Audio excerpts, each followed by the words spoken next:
page. This is your host here, Lord of Lips, with another installment of this live stream. I'm going to wait a little bit until we get some people in the chat. I'm going to go ahead and drop my link into, because I'm cross-streaming this, multi-platforms and stuff, so I'm going to go ahead and, that's crazy. I'm going to go ahead and share this to all my different channels real quick before we get started here. But you guys know the routine. Please like, comment, subscribe, share the page. All support is welcomed and definitely appreciate it. But more so than the support of sharing the page and stuff like that, I definitely recommend people commenting and giving some feedback and also joining in on the conversation. I want it to be an interactive style show and just have it to where people can, join into the conversation and be a part of the conversation. Maybe I can learn some things too, right? So, yeah, there's that. I'm waiting for people to get in the chat, but we're opening with this. Dr. Umar has access to no money right now because my personal account contains all of my money. I only send it to Apple Pay and PayPal as necessary. So the Prince of Pan-Africanism, for the first time in my life, is without any digital currency. So for my loyal supporters out there, if you can spare a few dollars, excuse me, so I can take care of Queen Mother Ifa Tunde and myself until my bank account is frozen or canceled, so I can get my money back and open up a new account, please hit my Apple Pay or hit my PayPal. My personal PayPal account is Umar the Psychologist at yahoo.com. So that's paypal.me/Umar the Psychologist. PayPal.me/Umar the Psychologist. PayPal.me/UMARTHEPSYCHOLOGIST. PayPal.me/Umar the Psychologist. Or hit my Apple Pay using my cell number 215-989-9858. 215-989-9858. I've never asked the people for $1. I have never asked the people for $1 in my life. I have never. Hold on, what was that number? I have never asked the people for $1 in my life. 215-989-9858. I've never asked the people for Apple Pay using my cell number 215-989-9858. Hold on, I need that again. Using my cell number 215-989-9858. Oh, he's using my cell number 215-989-9858. 215-989-9858. I've never asked the people for $1. I have never asked the people for $1 in my life. I have never asked the people for $1 in my life. I've only asked you to donate to the FDMG Academy for Boys. I don't have any sons. I have 2 daughters. So the FDMG campaign is a selfless project, mission, and service to provide our boys with the education that they deserve. But right now, I don't have any money because my account was frozen by my bank because someone has been trying to hack into my account, hack into FDMG Academy account. So the FDMG Academy account is frozen. My personal account is also frozen.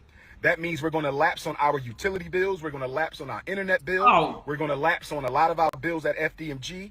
The bank is not giving me a timeline as to when the situation is going to be resolved. Oh, my God. So that's your brother there, brother in arms, brother in need, Dr. Umar Johnson. I don't know how you guys feel, but I damn sure ain't fooling with that. I think people are still waiting on that damn school to be open when they donated all that money to Dr. Umar. I got his number here. Let's see if we can get in touch with him. You have just reached Queen Mother Barbara Shoemake and Dr. Jermaine Shoemake. Please leave a message and we will return your call as soon as we are able. Thank you. Sorry, mailbox is full. To send an SMS notification, press 5. Your SMS notification will include your number 19378313888. Oh, shut up, bitch. You may enter a different number now, or press the pound sign to send your SMS notification. All right, so Dr. Umar ain't picking up. I was going to try to talk to my brother and see what's going on, see what the issue is and why he can't just be a little bit patient until his bank accounts get unfrozen. You know what I'm saying? Like, I understand. Bills ain't recurring and coming in now. I know it is the first of the month. So maybe he does need that money pretty swiftly, but I'll leave that up to you guys. It kind of gives me these vibes. You guys remember a few months ago, there was another person. I can't quite put my finger on who it was, but they were like begging people for money. Does that ring a bell? and they understand the cost that is involved. There's 1,000 of you. I said close them doors. Excuse me? Ushers, close the doors. Excuse me. Close the doors. Close the doors. It's 1,000 that's watching online. This is a small seed. If I get 1,000 online to give this, if I get 1,000 in the sanctuary to give this, that's $40,000 tonight. Now, everyone up here, we've all sold and seeded, but I need everyone standing up here with us, with me, to plant a seed of $100. Because again, it costs to sit up here. And this is what I need you to do. If you're giving electronically, or even if you're giving tangibly, I'm gonna have y'all come to the altar and give it, because I need to see 1,000 people moving. Excuse me. Bring them baskets. I want the baskets up here. I want to see the folk. Y'all start moving. Y'all can bring it right now. Come. 1,000 people need to give $20. 1,000 people need to give $20. 1,000 people online need to give $20. This is easy, saints. Oh my God. See, this is what I be talking about. This is that religious gang banging. This is that pastor pimping that I be talking about. You got Pastor or Bishop Marvin Sapp here. If you guys don't remember, the Dr. Umar thing kind of refreshed my memory that a few months ago, I feel like there was another one of our black leaders that was like, damn near holding people hostage at gunpoint for some money. And this is that gangster, this is that religious gang banging shit I be talking about, to where this is where it makes people turn away from the fucking church. This is what makes people turn away from the mosque and the masjid and the synagogues and the church and all these things out here, because there ain't no fucking way. You got poor old,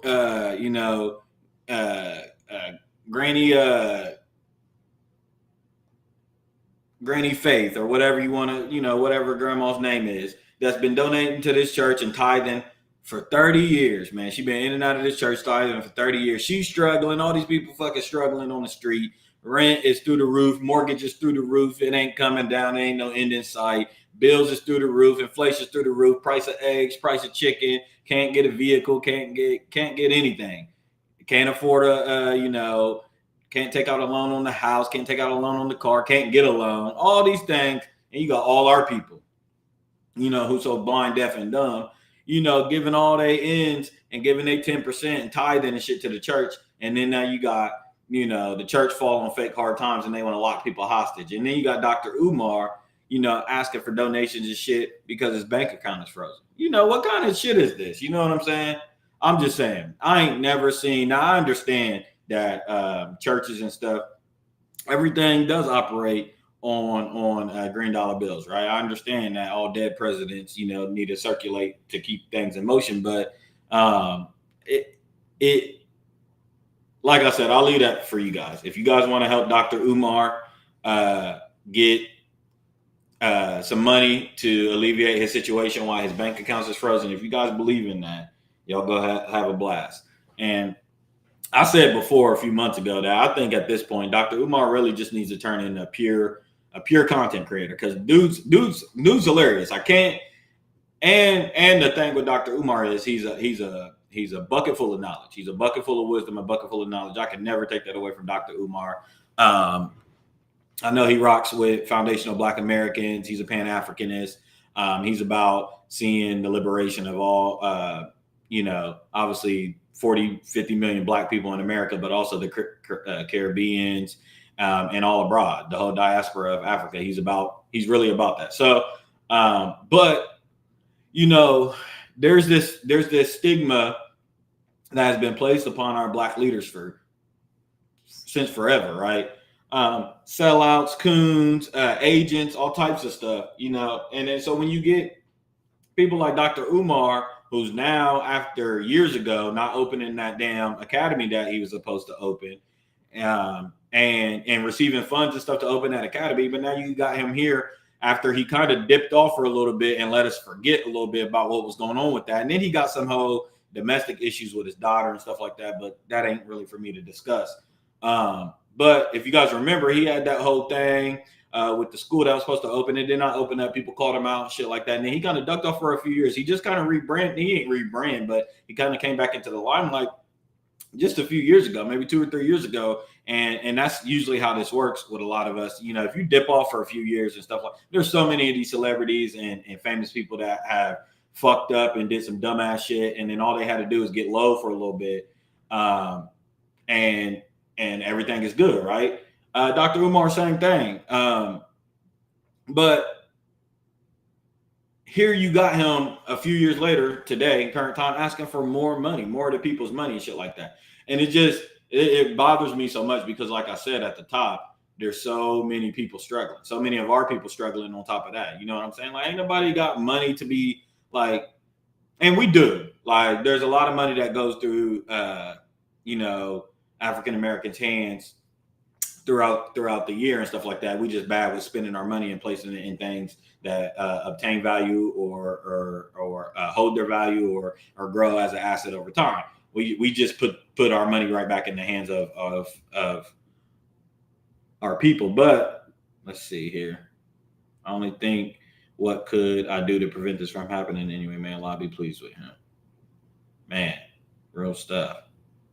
That comment just touched me. We'll talk about that in a second. But yeah, man, these black leaders and stuff like that, they gotta do a better job reading the room. That's essentially my point. Is that you got Bishop Marvin Sapp, you got Dr. Umar, you got all these leaders and stuff like that. You had earlier this year, and I love my brothers, man. I ain't gonna sit up here in front. Like, I ain't gonna sit up here and act like I ain't fuck with Billy Carson. I fucked with Billy Carson, but he had this whole situation with Wes Huff a few months ago, and he kind of ducked off, and now I see him back in the limelight. Shout out to 19 Keys for standing by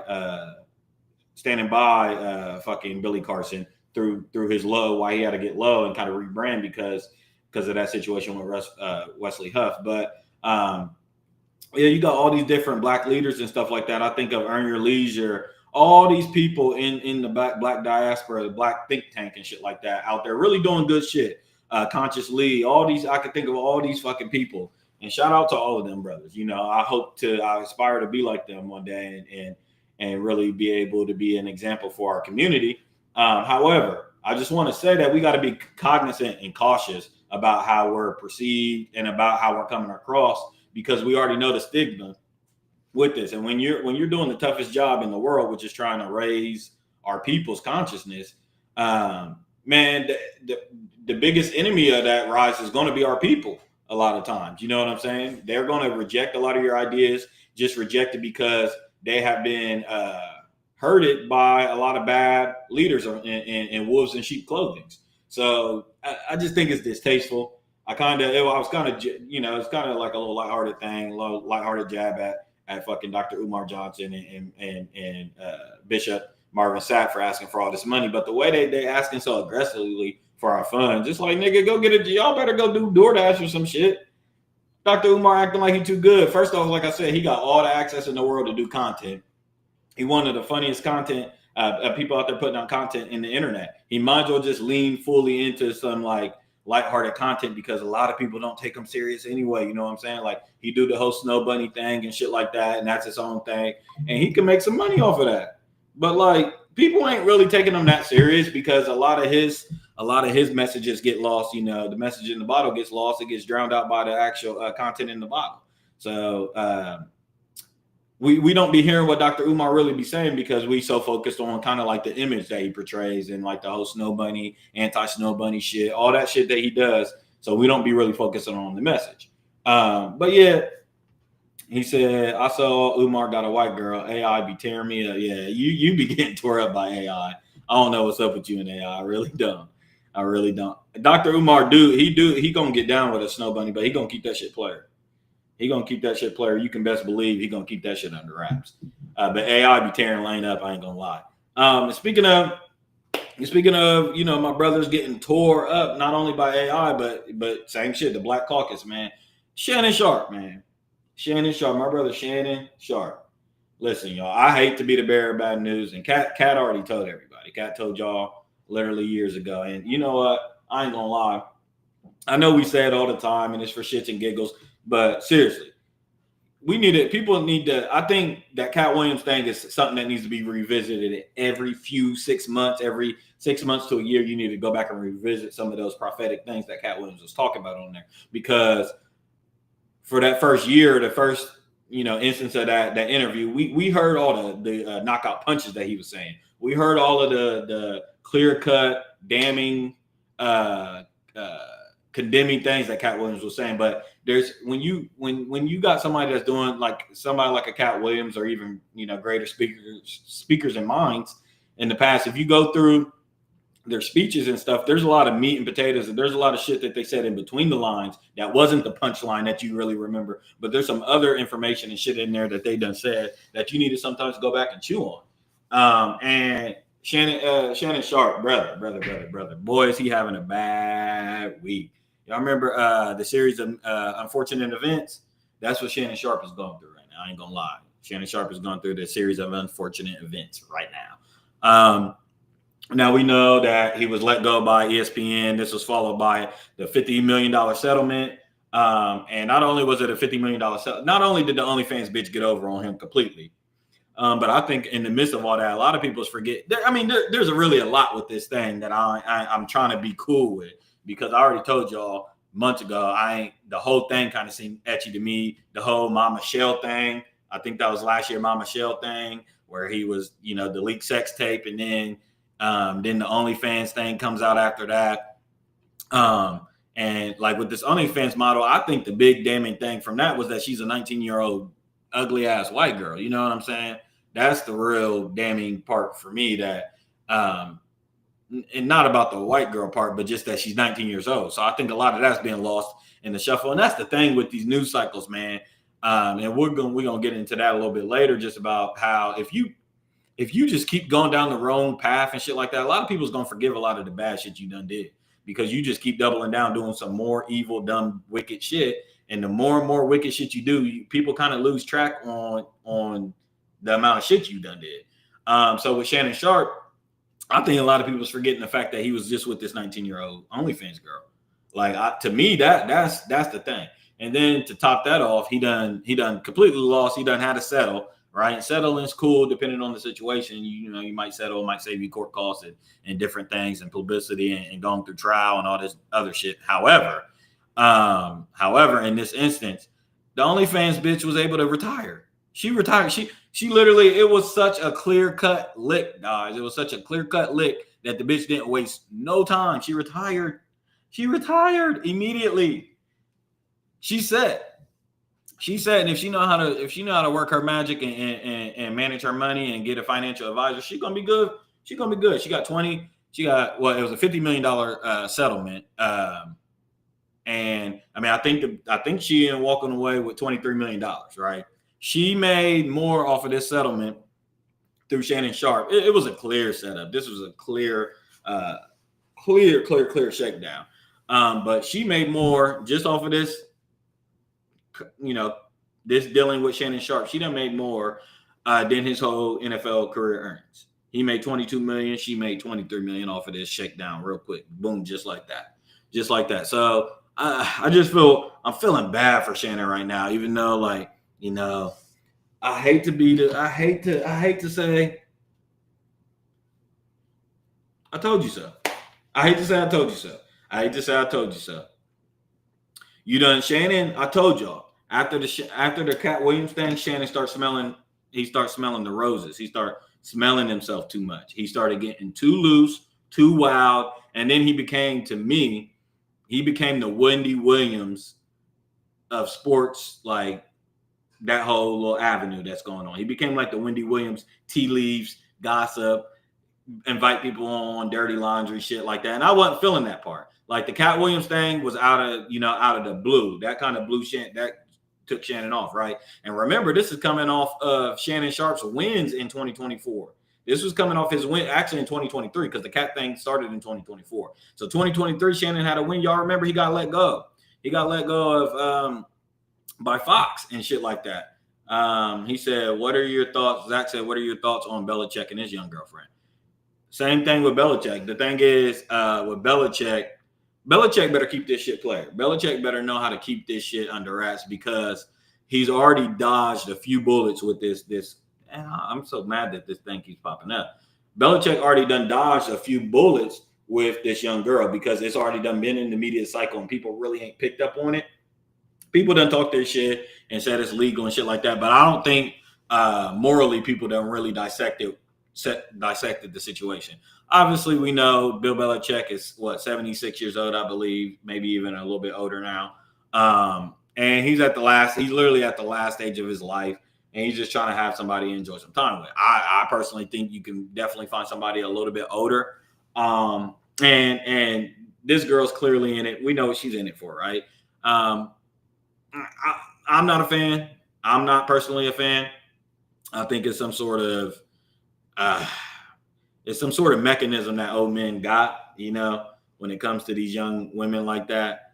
But I think Belichick is escaping by the skin of his teeth right now. Like, he's not, for some reason, this thing is not sticking to him. It's not sticking to him that, he's meddling. What's this old ass man want with this girl? But that's the rich and the powerful and the famous, right?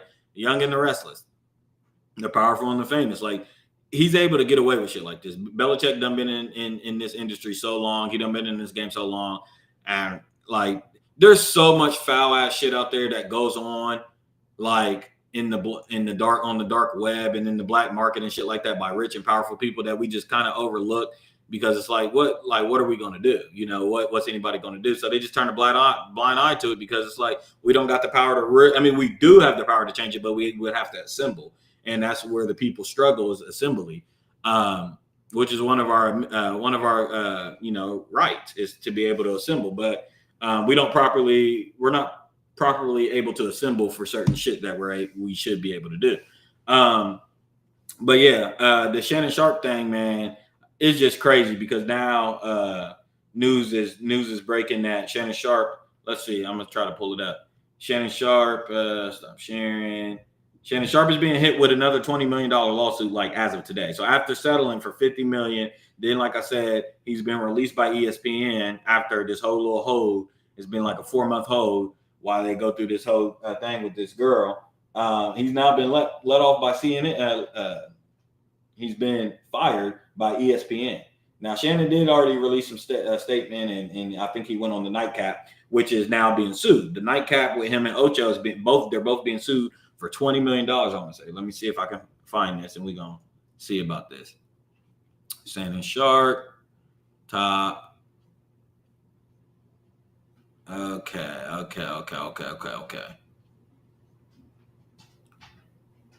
Damn, they don't got the news on Shannon Sharpe. Let me see.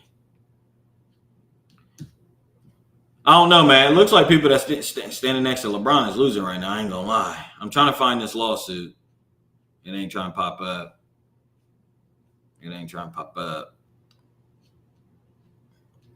Just know, I already read a little bit of it. Him and Ocho is being sued. I think I actually have it on my page. Give me 1 second. Him and Ocho is being sued for defamation, and let me see what it is. I found it.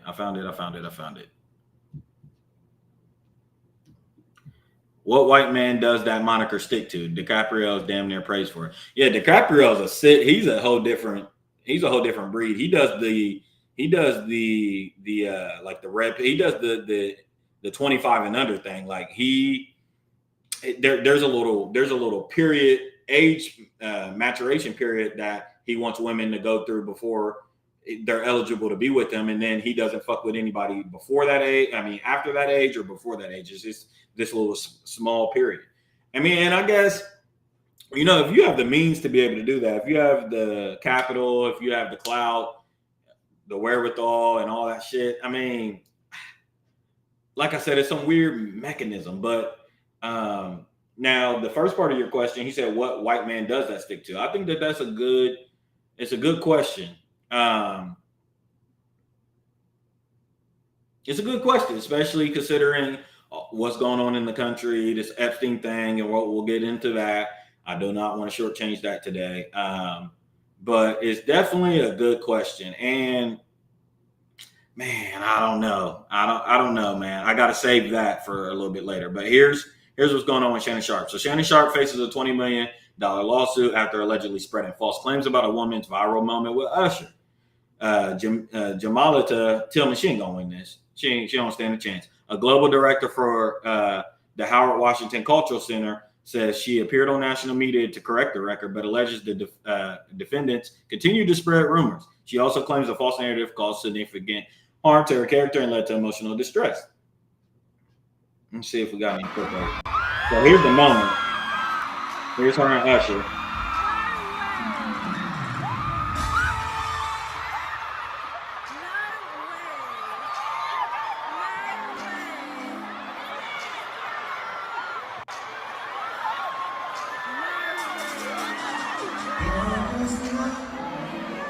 Oh, this ain't about nothing. Let me see, do they? Okay.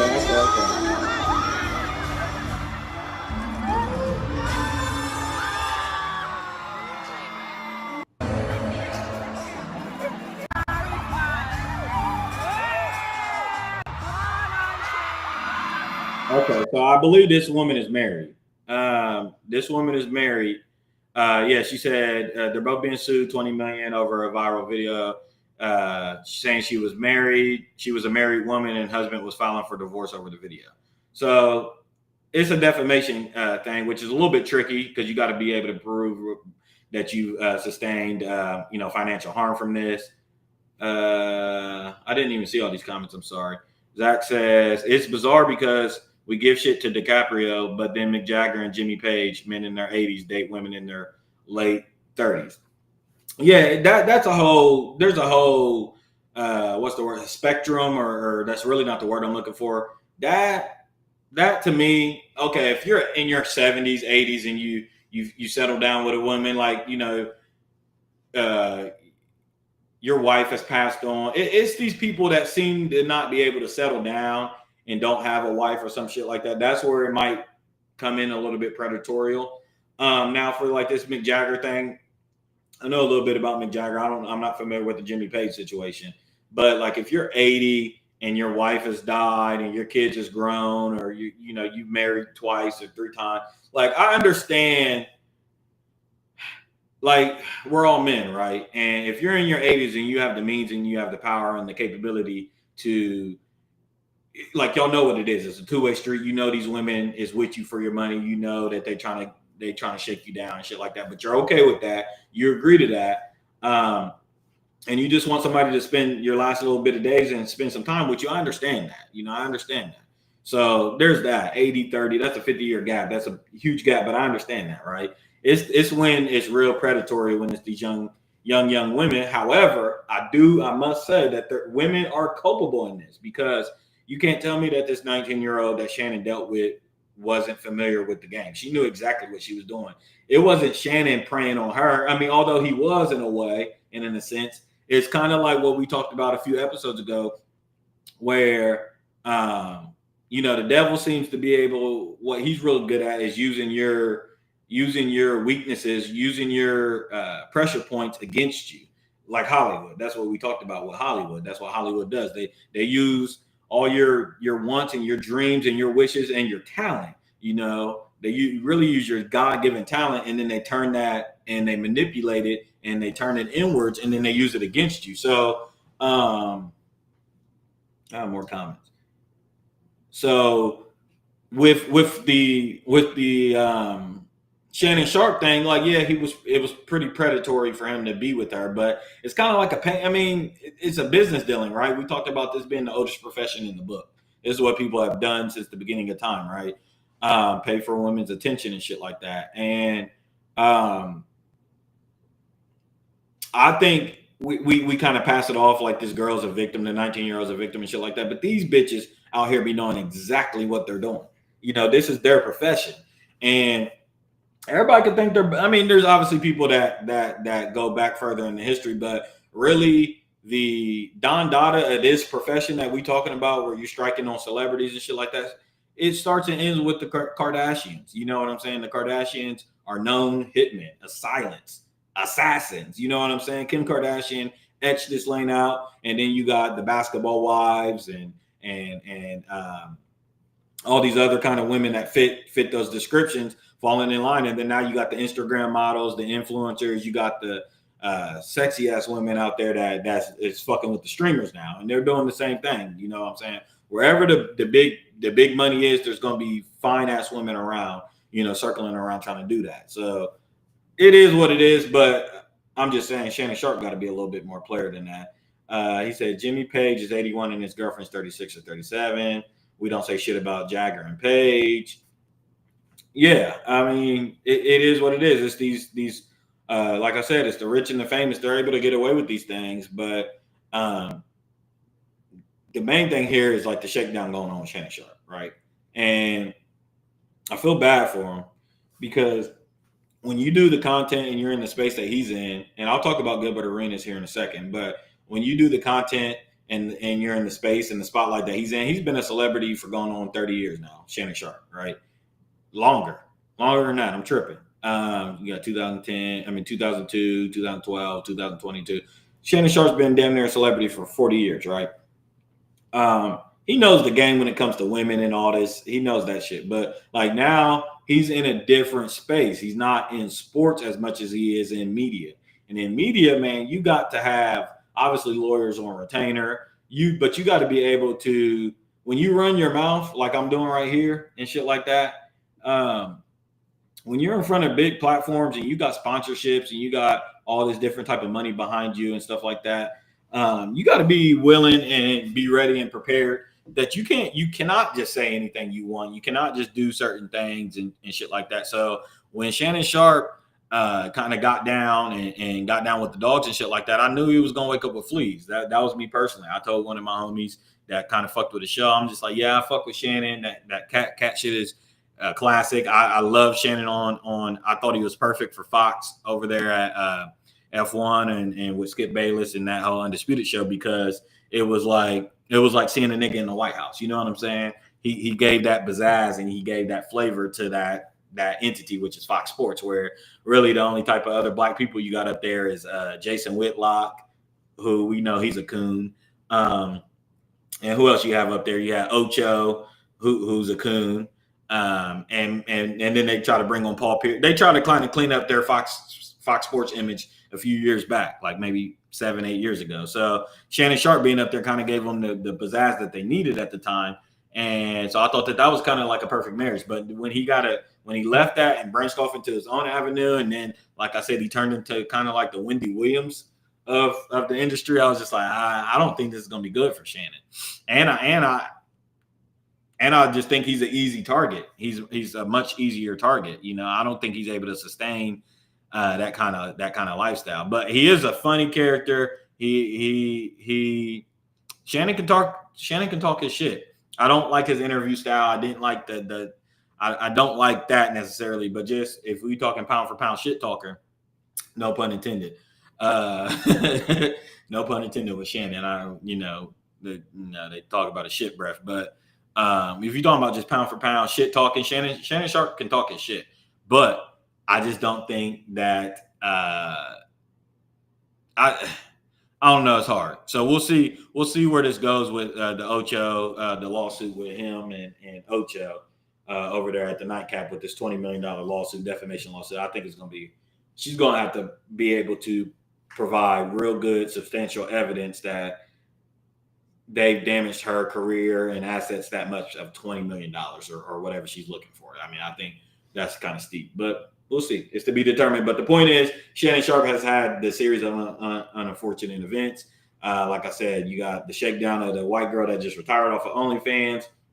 You got the $50 million settlement. From there, you got ESPN firing you, and now you're following that with another $20 million lawsuit. And we talked about the fact that, because I think the first girl was a Tony Busby thing, you know what I'm saying? So we talked about a shakedown coming for Shannon, and a lot of times, here's the thing that you'll find out with a lot of these entities and stuff like that. A lot of these men and stuff like that are protected by the brand that they serve. You know, when you're a part of ESPN and you're a part of all these conglomerates and stuff like that, which Shannon was, a lot of times, like I said on last stream, same thing that they do with celebrities in the industry and stuff like that, they let cases pile up on you. They just let shit go, and it seems like, oh, you're all powerful and you can get away with this, and you had a DUI that was covered up, and you smacked the bitch at a P. Diddy party that was all these things that was covered up, and nobody knew about shit like that. But then once they let you go or whatever, and they take the protection away from you, the floodgates open it, and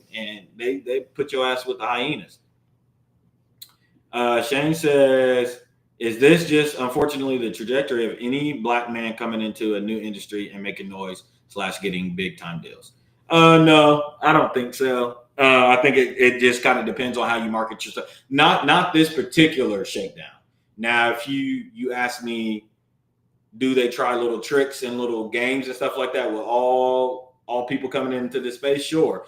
I think when you are getting into the space, do you need to understand kind of the history of this space and some of the tricks and trades of how media works and who controls media and kind of how this whole conglomerate machine works? Yeah, for sure. But not this particular thing is set for a particular type of men and particular type of entertainers who do particular type of content.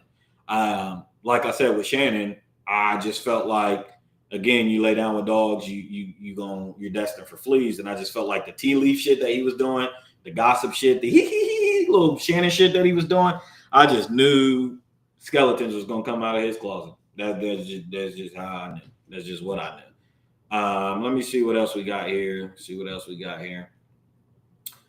Oh man, speaking of shit coming out of people's closet. Zach, hold your horses here. I know this ain't really going to be your avenue, but I do want to talk about this real quick. Speaking of skeletons coming out of people's closet, I didn't really get a chance to touch on this last episode, so I want to touch on it now. Just about how people feel, how we're feeling about this situation.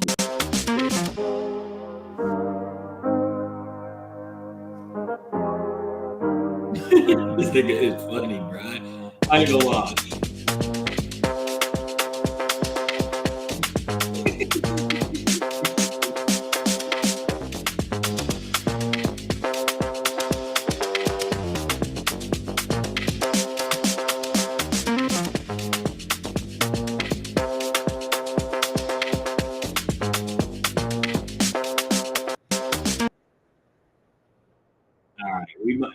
All right, everybody might be asking, what are we watching? I think Shane might be a little bit familiar. Okay, Shane had another comment. I'm sorry, I didn't see that. Because it should be reported that a week before this came out, we found out he was trying to get a big contract. That's a good point, and I forgot about that. That is a good point.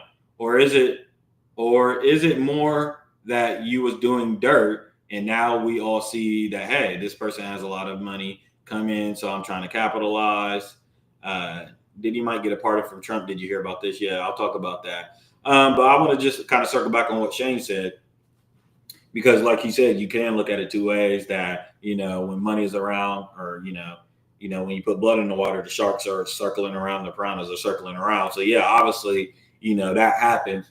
But also, like he said, we've seen smear campaigns where you're trying to negotiate, and it's a perfect segue to this Drake thing that we're about to talk about, where you're trying to negotiate, renegotiate, re-up on a contract and shit like that, and then skeletons all of a sudden start coming out. I think it's more of that than it is the latter. I think that my whole point with Shannon not being careful is that I think, like I said at the top, he starts smelling his roses. He starts smelling himself too much. And he forgot that he was poor black man from Alabama. I think he's from Alabama, I want to say, or I know he's from down south.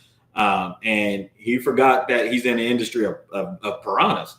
And I think that if you want to play that game with them of renegotiating and different contracts and climbing up that corporate ladder and corporate structure and shit like that, you better make sure your shit is in order. They will leak that shit. They will let that shit, or they even create scenarios and shit like that. This industry is wicked beyond people's imaginations. I'm talking about publicists making up couples. I'm talking about all types of shit that you can imagine to feed the industry and feed the machine that these people do. That it's such a wicked game, man. I can't even imagine playing the game at a high level. You know what I'm saying? Like, we sit around and play Monopoly, but we ain't like never played no poker or anything like that with like real sharks. You know what I'm saying? And that's what this industry is kind of like. You're playing with like people that put hits out on you. They do.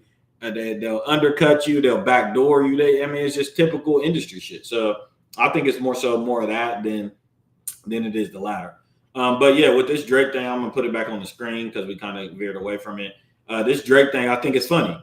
I think this Drake thing is funny, and for those people out there that was kind of wondering what I was playing there, it looks like we got a video of Drake, and this came out like last week, and it was during a live stream with just a little instrumental. I think he had already released, obviously, the single "What Did I Miss," and then "What's Next" or something like that with Central C. I'm not a fan of either record, but like I've been so off after the battle happened, and I got kind of what I wanted for years out of the Kendrick and Drake thing. I'm off of even really barking up his tree. He got his ass whipping that I wanted him to get for years. Now I'm cool. You know what I'm saying? Like I can go back into my cave of I'm at the age where it's like if I don't fuck with like you know the drill music scene and all this shit that I don't fuck with, you never see me catching me listening to that shit and dealing with that shit. I just don't deal with it. It ain't even in my vicinity. It ain't even in my circle. So that's kind of how I feel about the Drake singles and songs. Not my bag. Now he does have the capability and the ability to make songs that are so in your face and so good, so big that you can't miss them. I don't think either of these records are those for me, especially not the Central C record. I really don't like that record. However, with this, it's pretty funny because what we see in this live stream is Drake running the streets and he's being stalked and followed by like a Pinocchio, which I think here's a couple things that I think about this. I think that it's funny, and I do give Drake credit for being funny. He is funny. He's not the smartest. He's not the brightest. He's not the most clever. He's not the dopest. He's not the best, but he is funny. I must say the man is funny. All throughout the beat. I mean, he's showcased that his whole career. He's funny. He can be corny and cheesy at times and stuff like that, but a lot of times Drake do some funny ass shit, or he might say some funny ass shit. And he just got that. Drake is so, what's the word I'm looking for? He's so like smart aleck, but that ain't the word. He's so spicy. He's so mean girl. He's so high school. I can't even think of the fucking term I'm looking for, but he's funny with that shit. Shane said running from the lies. Yeah, that's funny that people kind of turned it on him. And I seen people in Kendrick's camp and other people's camp saying that this is just a iteration of Drake running from his own lies, which I think I don't think that this is what he was trying to demonstrate, but I think that that's funny as I know he's trying to illustrate a whole different picture. And what I kind of gathered from this, or what the community has gathered from this, most people has gathered from this, is that this Pinocchio character is going to play a central role in this Iceman album. And where I want to give Drake some credit is that I hope he kind of plays with this idea a little bit more. The thing with Drake is he'll have too much loose hanging shit like this. He'll do something like this and completely abandon this on the album. Like he will never tie up these knots in the album. You won't get any understanding on this. It won't even be a concept on the album. He'll just leave it loose and that'll be that with this. I think he should play with this character. Now, what I'm kind of gathering from this is that he sees this whole opportunity, this whole beef opportunity to shine a light. And what better person to shine the light on the industry's tricks than the industry's tricker? You know what I'm saying? What better person to shine the light on all the games and all the levers and all the puppeteer going on than the person that had the strings just attached to him before he got them ripped off? You know what I'm saying? So this is the perfect person to tell you exactly how this machine really, really works. And I think it's funny. And he's almost like I've already said he's obviously the girl that gets beat up and gets up in front of the fight and says, "Gotta hit me in my face, didn't beat my ass." Shane says, and which I do like if his album is centered around a central concept. Me too. I think that would be funny if he can do little Easter egg shit with like Pinocchio and just little shit like that. But then he has to come through with a bombshell for me. At the end of the album, he got to come with some real staunching, revealing things to kind of like, you know, close this character out or kind of have a big reveal or shit like that. And he's acting like the thing that I think Kendrick did so well in the beef and their whole outstanding beef for 10 years is he was essentially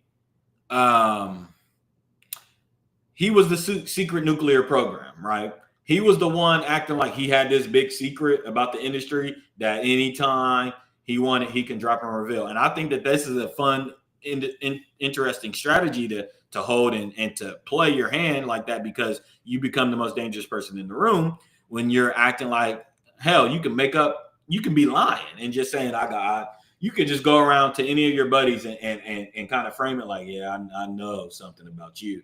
And it'll drive them insane. So that's the character, that's the role that Kendrick had played in all this, that, oh, he had this big secret and he would drop it if they pissed him off enough and all this shit and all that shit like that. So now I like Drake holding this weapon, that like this whole Easter egg on like, what's Pinocchio? Like, who's that represent? We know what Pinocchio represented with Geppetto, and we understand the idea of Pinocchio and shit like that, but who are you alluding to? And obviously a lot of people pointed the finger at Kendrick saying, oh, he's a UMG puppet, Lucien Grange puppet, and he's a Pinocchio. Pinocchio represents lying, and he's stalking Drake, and he's running around telling lies on Drake and all this, where's the daughter, and pedophile accusations with no proof, liar. Good angle for Drake to run with, right? Not a real clever angle to run with while you're in the middle of a lawsuit. But as we know, the state of hip hop, hip hop has been, you could say, in the sunken place. You could say, to me, out there, I thought Sinners did a great job, to me, illustrating, for me, this is how I interpreted Sinners, it's the exact place that hip hop is in, because hip hop sold itself out and it has been bitten by zombies. It's been completely ambushed and taken over. He said it's the push school of thought, rapping in horror story, guess who type rap. Exactly. It's this whole guess who horror type, I know your secret type rap and shit like that. And like I said, when you tell somebody that, or you use that as a threat to somebody, it's like, ooh, like, what do you know about me? Or like, shit like that. So now another little avenue that somebody kind of alluded to is that, I mean, it can represent both of these people. It can represent Kendrick. It can represent LeBron James. You know what I'm saying? Now, we know that Drake has been leaning into this whole LeBron James beef. We know we had the Fight in Iris freestyle that a lot of people forget about. And then shit about What Did I Miss? There were shots thrown at LeBron. Him and LeBron have gone back and forth with these. That's the thing with these two. Stop being bitches. And, LeBron James is the king of passive. Well, actually, we're dealing with the two kings of passive aggressiveness. So this is an interesting, we about to have a straight bitch off. We're about to have a classic high school two bitch offs. We got the two big mean bitches in high school, the two passive aggressive, fake bully mean girls in high school that ain't never been in fights, but they talk shit about everybody, but they're part of two different groups now. They used to be best friends and now they split off. And now they talking shit about each other, but they still haven't confronted each other. They going back to each other's their own circles and talking shit about one another and gathering information. And the other bitches around them is like, yeah, bitch, you better tell her this. And the other group is like, yeah, bitch, you better give her this. That's what we got with Drake and LeBron James right here, essentially. It's two big bitches that are super passive aggressive. And instead of just coming out and saying, hey, nigga, fuck you, LeBron James, it's up when I see you, or fuck you, I'm about to dish the fuck out of you on all these records coming out by name, and we ain't going to have to pin no tail on no donkey. I'm going to make sure it's exactly addressed.com to you. No, we don't get that. We get Pinocchio running in the streets, following Drake doing these slow, I mean, I thought this nigga was in the gym. Let's really look at Drake. What is he doing, bro? This nigga is a crazy actor. Look at Drake running. Look at him running, bro. Bro, Drake is funny. I ain't gonna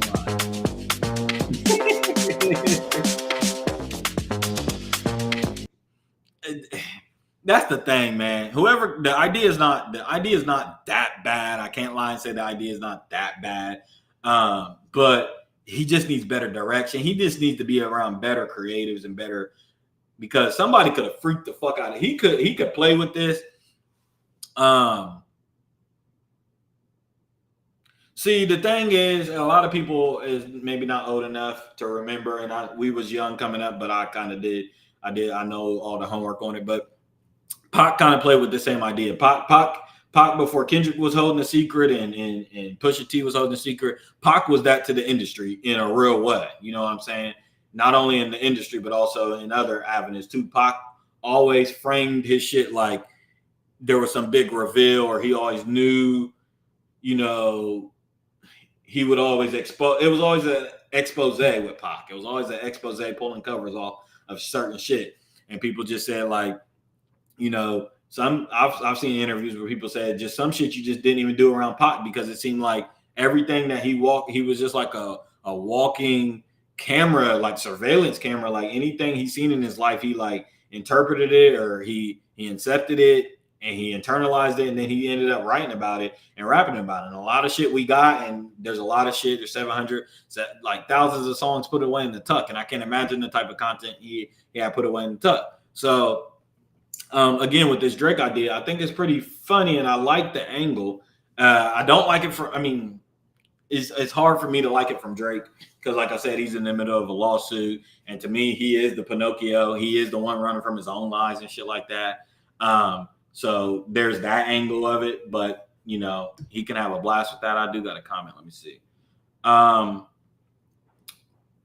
Okay, ain't no comment.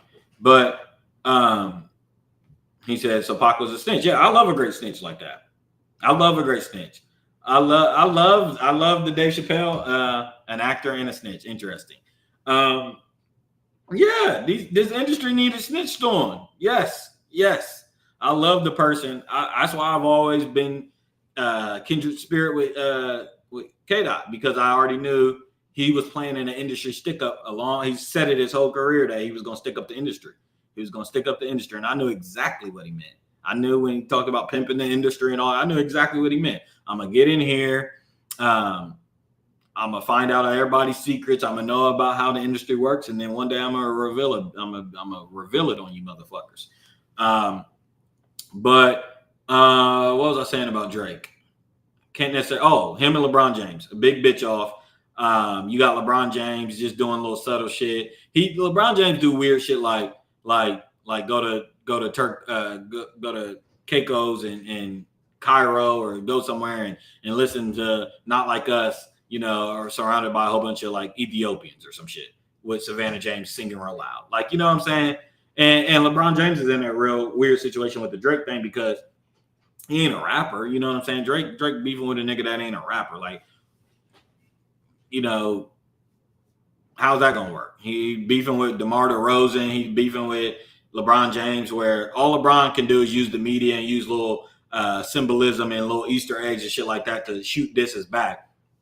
But the funny thing with Drake is, with the Drake and LeBron thing is that in that scenario, in that relationship, we know that Drake potentially he yields the big secret for LeBron.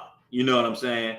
Now one could say Bron probably got some secrets on Drake. He knows some shit about Drake that we may or may not know. But I think in this scenario, Drake is playing with the fact that LeBron, stop playing with me, bro. You know what this is. You know our relationship. You know what I know. I ain't trying to. Don't make me humble you and your queen. If you guys get what I'm saying. And we don't want to see Savannah. As much as I don't like LeBron James, I don't want to see Savannah walking around with egg on her face. I don't want to see that. You know, now if Drake came out and had a little steroid type song, that would be funny. I wouldn't mind that. Like if LeBron, I don't want innocent people to get shot up again. You know what I'm saying? And Drake is notorious for shooting at people's wives. So LeBron got to be careful. He got to protect his queen on the board.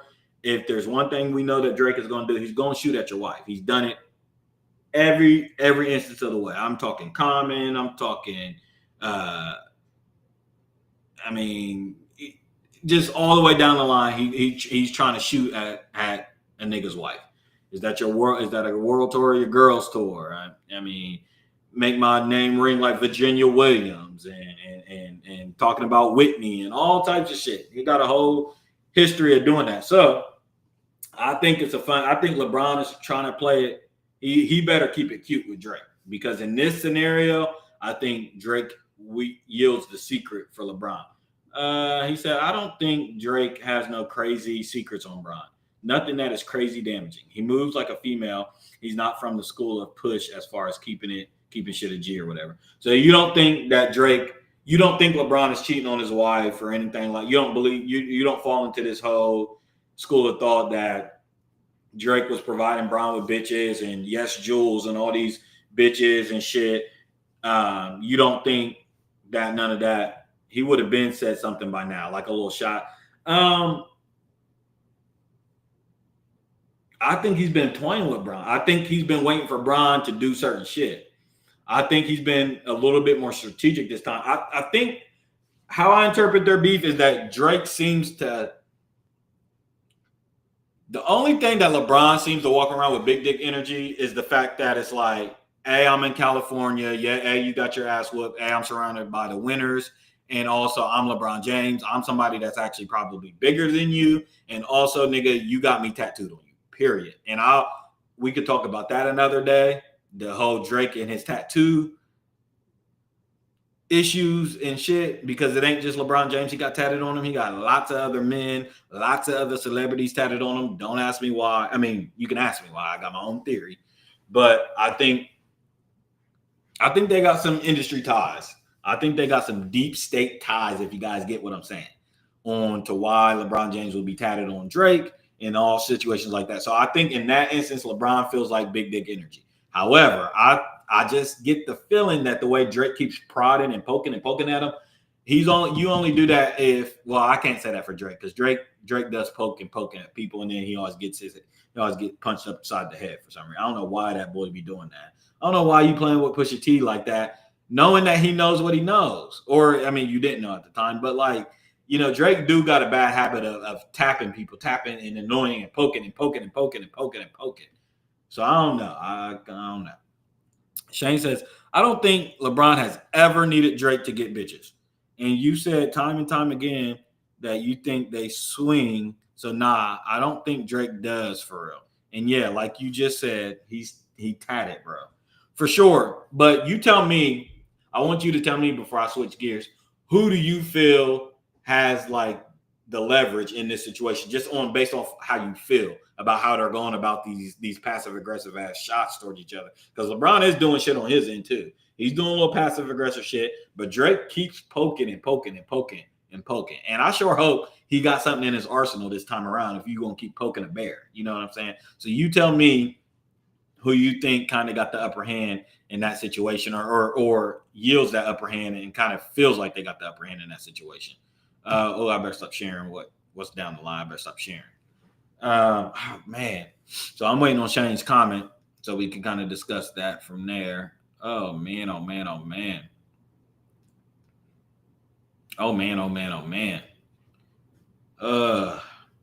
Y'all give me 1 second. I'll be right back.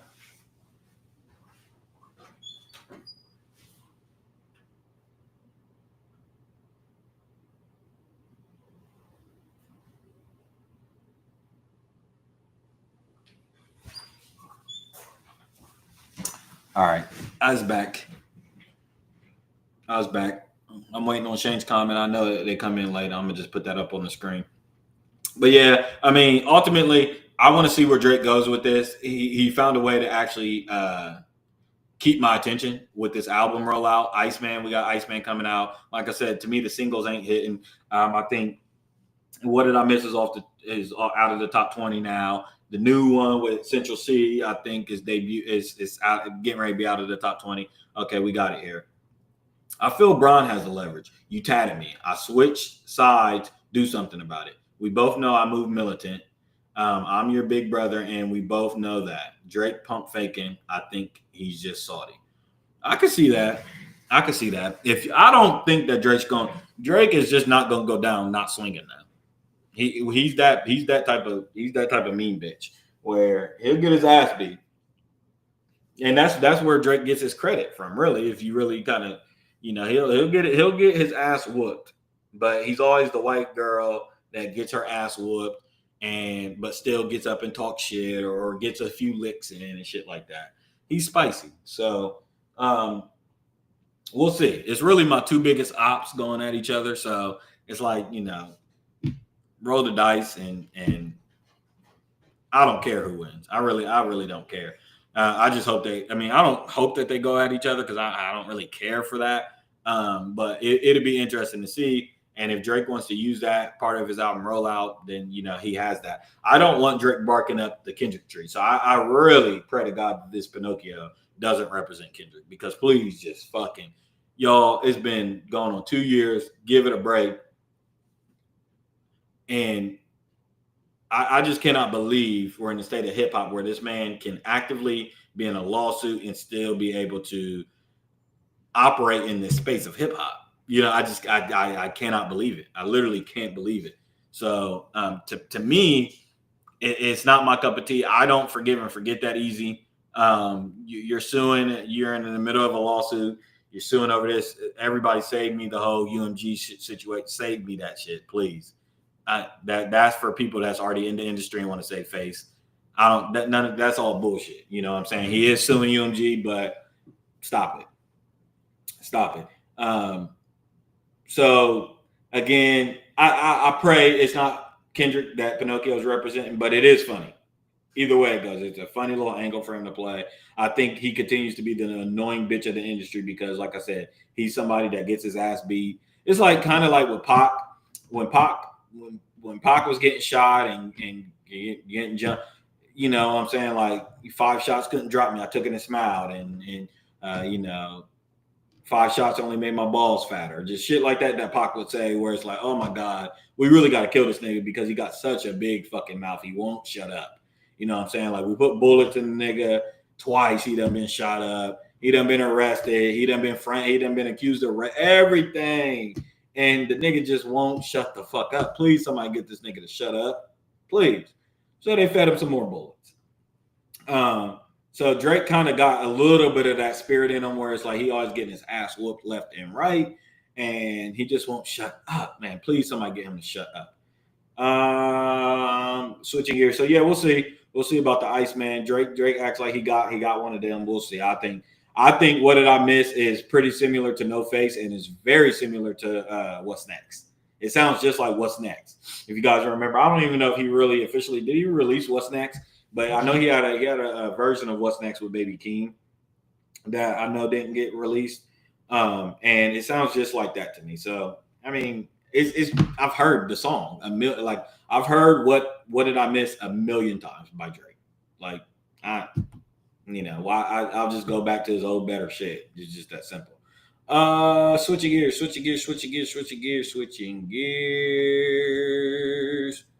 Let's go ahead and get into some politics. We know this is what Zach is here for, right? Before we get in politics, I feel like I need to say this here. I also now see what is going on over there in Lakerland. Before I switch gears off of sports, over there in Lakerland, I see what's going on, man. Michael, you're a bad man. Now we know that Luka is signed to Jordan, and we know Luka he done try to fuck with Bron and shit like that. But there's been a tug of war going on between Luka, right? And we often wonder why LeBron has been acting all weird with this whole Luka situation, right? You know? And it dawned on me.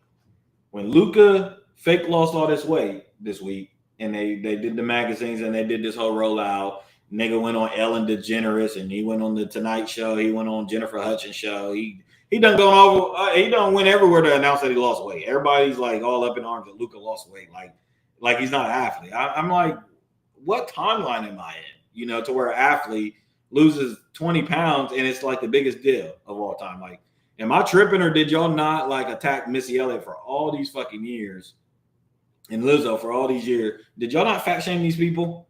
And then they lost weight and then they kind of lost aura. Like nobody talked about them ever again. But here we got Luka Doncic who loses a few fucking pounds, which he does this every fucking year, guys. Luka does this every offseason. Now, he does look better than maybe he's ever done, but he done this last offseason, and he done it the year before. And it's a little bit different than when James Harden puts on the fat suit, which is crazy. But, I mean, we'll see. We'll see if Luka can keep up his weight management when he's in the middle of the season. You know what I'm saying? But anyways, I think I clocked their T. I think that what we're seeing is a Jordan assassin, a hired hitman on LeBron James. Now, we know Jordan is coming to NBC, and I think NBC, Amazon, and all that shit. They got a whole new broadcasting team for the NBA and shit like that. Jordan's coming out of the woodworks to save face. So I already told you guys that we're going to see it's going to be an interesting year for NBA basketball as far as reputation and image and shit like that, because when Jordan steps in buildings, when Jordan's there in person, like he's like the hove of the rap industry. It's like y'all can talk all this shit while Jay-Z's in his private jet or while he's in his UFO above us and why he ain't responding to that. But when Jay-Z steps in rooms and shit like that, rappers act totally different. Jim Jones and Cameron and Joe, all these niggas that want to talk shit about Hove, when Hove is in the building, you all turn into mere fans. Y'all turn into mere fanboys. Same with Michael Jordan. We seen him at the 75th anniversary, and which was in Cleveland, and it wasn't even close who was the star. And that's when I see shit like that, that tells me all I need to know. You know, LeBron can have his numbers and all these fake longevity stats and shit that he has, and all these made up things. But when I seen Michael Jordan land his private jet, step foot off his private jet, and walk into that arena, and you was there, and you weren't the star, and he was clear-cut the star, and everybody, all 74 other players was looking at this man, that tells me all I need to know. So, anyways, it's going to be interesting next year with Jordan, peeping in as a guest and giving his commentary and whatever Jordan's going to do, seeing the Jordan brand back outside, because the Jordan brand be behind the scenes. Rock Nation, like I told you guys, Rock Nation and them learned from Jordan. Bron learned from Rock Nation and them, but they learned from Jordan. Jordan been keeping this shit player. He been keeping this shit under wraps, gambling, dad death, suspension, all that shit. Jordan and his team is the kings of image. They're known as the king of image. There's no athlete, no celebrity out there that did better PR than Michael Jordan. Not Michael Jackson, not Marvin Gaye, not Prince, not Ozzy Osbourne, not damn sure not Hulk Hogan. Hulk Hogan's PR team is terrible. I don't even know if Hulk Hogan had a PR team. I mean, Brooke Hogan's coming out of the line like her dad is dead and she can't stop sucking black dick. Is anybody seeing this? Is it just me? Black dick can't be that good. Brooke, your dad just died. Your dad just died and you're going to reject him over some black cock? What in the fuck is going on in these streets? It's absurd, but Hulk Hogan, you was a piece of shit. I ain't gonna lie. You was a piece of shit. But that's a topic for another day. But yeah, nobody got better PR than Michael Jordan. Nobody's ever had better PR. So when the Jordan brand is back outside, if they actively was running real campaigns and shit like that, like we see Clutch do, it's a different ball game, guys. It's a whole different ball game. When Michael Jordan pulls up in his black Escalade with Charles Oakley and the boys behind him, it's a whole different ball game. So I want to see how he said, "Have we ever seen a legend treated more like a piñata than Hogan?" They was tearing Hogan up for days after he died, y'all. That shit was crazy. It blew me. I was just like, yo. I mean, they had black wrestlers. They had what's my man that used to come out and just say, damn. They had all types of black wrestlers try to come out in defense, talking about Hulk Hogan saved my career and yada this and yada that. Boy, none of that mattered. None of that mattered, man. He said, Mark Lamont Hill said, you know what? Let's just say fuck Terry Bollea and praise Hulk Hogan. Kind of how we do with The Rock, Dwayne Johnson. I'm not familiar with what you're saying now, but I didn't even want to end up on this Hulk Hogan thing. I really didn't, but yeah, I'd never seen it. The Hell in a Cell matches had me crying. Yeah, the memes and shit like that. I don't know. It's really distasteful for me, but I also kind of feel it because it's like he done said racist remarks. He done did some other scummy ass shit. And it's like, it's a hard thing, man. It's a hard thing. I can go into a whole nother diatribe in history. You guys remember back in 2017 with the Confederate flag and the Robert E. Lee and the statues coming down and shit like that. There's a lot of our ancestors and my ancestors and also European ancestors and Confederates and all types of different people and shit like that who over time, hundreds of years later, 50 years later, half a century later, man, their legacy becomes in question and shit like that. People start kicking up dust on them. But I kind of, it's kind of distasteful. He said, have we ever, his real name is Terry. Oh, yeah. I thought it was Tracy. His real name is Terry Bollea. So they were saying fuck him and not the character. I feel like he kind of embodied that character. I ain't gonna lie. I feel like Terry Bollea was Hulk Hogan. I feel like that American conservative. He was a conservative through and through. I ain't gonna lie. Let's just say if Hogan was born, well, shit, Hogan was 71 when he died or 76 when he died, I think. So that puts him at 1950s, the 1950s. Hogan was born in the 50s. Hogan was born 1951, 1949, I want to say, maybe. And, let's just say when the American Civil War, if he was around when the American Civil War was going on, we know what side Hogan would have been on. That's all.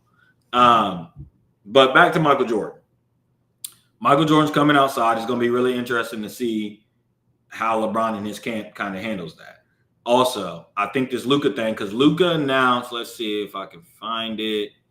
Where's the Luka thing? Aha. Let me see. Pull it up. Okay, so the Luka thing right here. Luka Doncic is looking to train like Kobe Bryant and Michael Jordan. And here's the quote. MJ and Kobe, they really did a lot in their careers. They sacrificed a lot. And here's the little in-between shit that Stephen has always been able to peep my whole entire life that people miss, and they call me a hater and they say all this and all that. But this right here, shit like this is what I be talking about. This ain't a misquote. This ain't him misspeaking. This ain't none of that. You intentionally brought up the two ghosts of LeBron James' past. That's what he did. That's what Luka did here. And that's intentional to me. When you isolate Kobe Bryant and Michael Jordan, when you're playing next to LeBron James, you got to know what you're doing. You know what I'm saying? That's a tension. There's a tension behind what you're saying and what you're doing there. So to say you want to train like Michael and Kobe, you know what I'm saying? When you're sitting next to a guy that's going on his 23rd year, you know what I'm saying? But you're not even using him as the zeitgeist or the order that you're looking at as to how you want to train, and you're not mentioning him. So I'm like, shit already was fishy between LeBron James and Luka and certain shit, and LeBron not reporting even before the offseason. Shit already been a little bit fishy. But now it's making a lot more sense. It's making a lot more sense. And now I see why LeBron is feeling a lot insecure sitting next to Luka. Luka is a hired hitman, and he's coming after LeBron. All them LeBron James stats for the Lakers is about to be wiped out by Luka. He got to stand next to Luka. Luka's the guy. The Lakers is isolating LeBron, not letting him in on trade talk. What LeBron James represented for 20 years of his career, well, really like maybe 17, 18 years of his career, because the first stint in Cleveland, he didn't have all the control. But all that control and front office shit, the lead GM shit, Luka is the new LeBron James is the prototype, but Luka is the Terminator 2.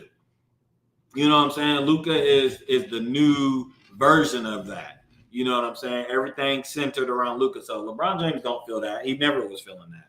And you reap what you sow. So, like I said, I just wanted to really get that on record before I switched gears off of that.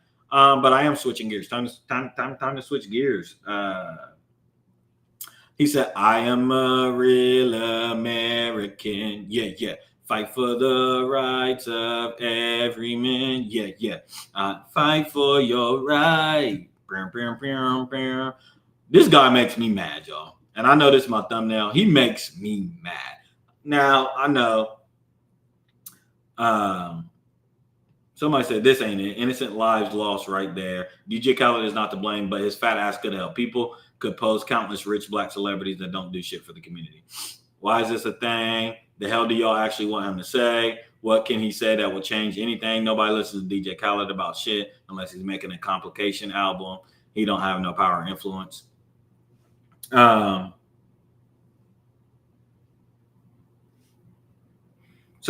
Anyways, people going back and forth about this. Here's my take, because I've been on DJ Khaled's ass for months now. Here's my take. Shane got a comment. Shane said they will never let anyone have control again like they gave Braun, similar to how the UFC would never put anyone on the pedestal again like they did Conor. I agree. The NBA is going to take back control. Me and you already talked about it, I think, during their next Players Association and the owners. The owners is going to try to kick their ass next chance they get when the TV deal, when the negotiations is on the table.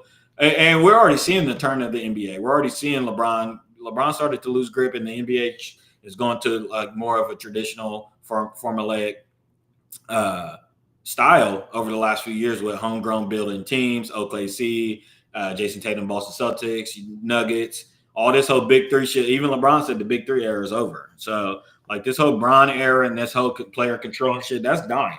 As we see Curry, KD, and Bron kind of the NBA usher them out and try to usher these new guys in. We're seeing the loosening the grips of player control. Now, a lot of this stems from Adam Silver, who to me is a big part of the problem. But I do think that control will be limited.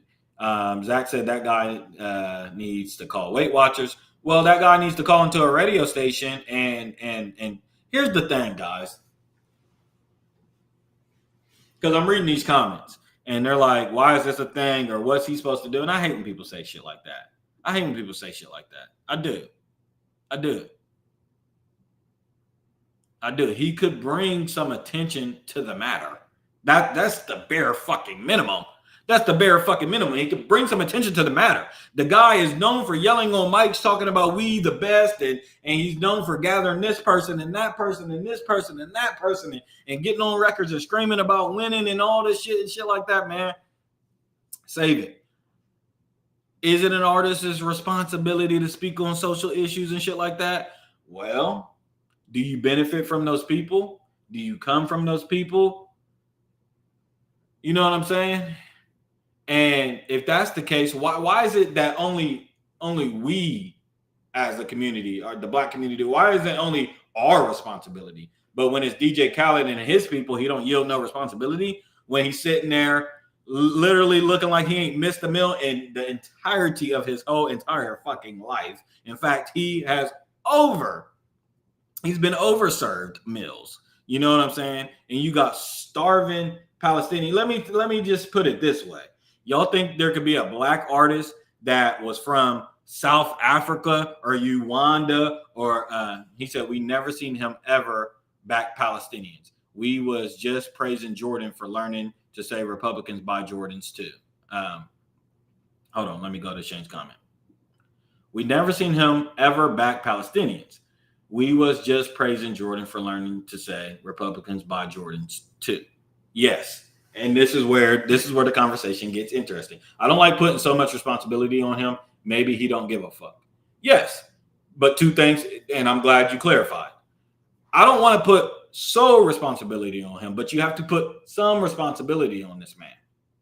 You know, this is where you get the idea of Sinners, the movie Sinners. This is where you get the idea of a culture vulture, a leech, and shit like that. It's all good and dandy. What's good for the goose is good for the gander. It's all good and dandy when you're benefiting, when you're able to, you know,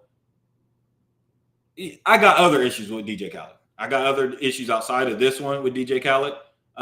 But my point standing, if Joel Embiid, if something was, and this has happened. This has happened with athletes and different people and stuff like that, right?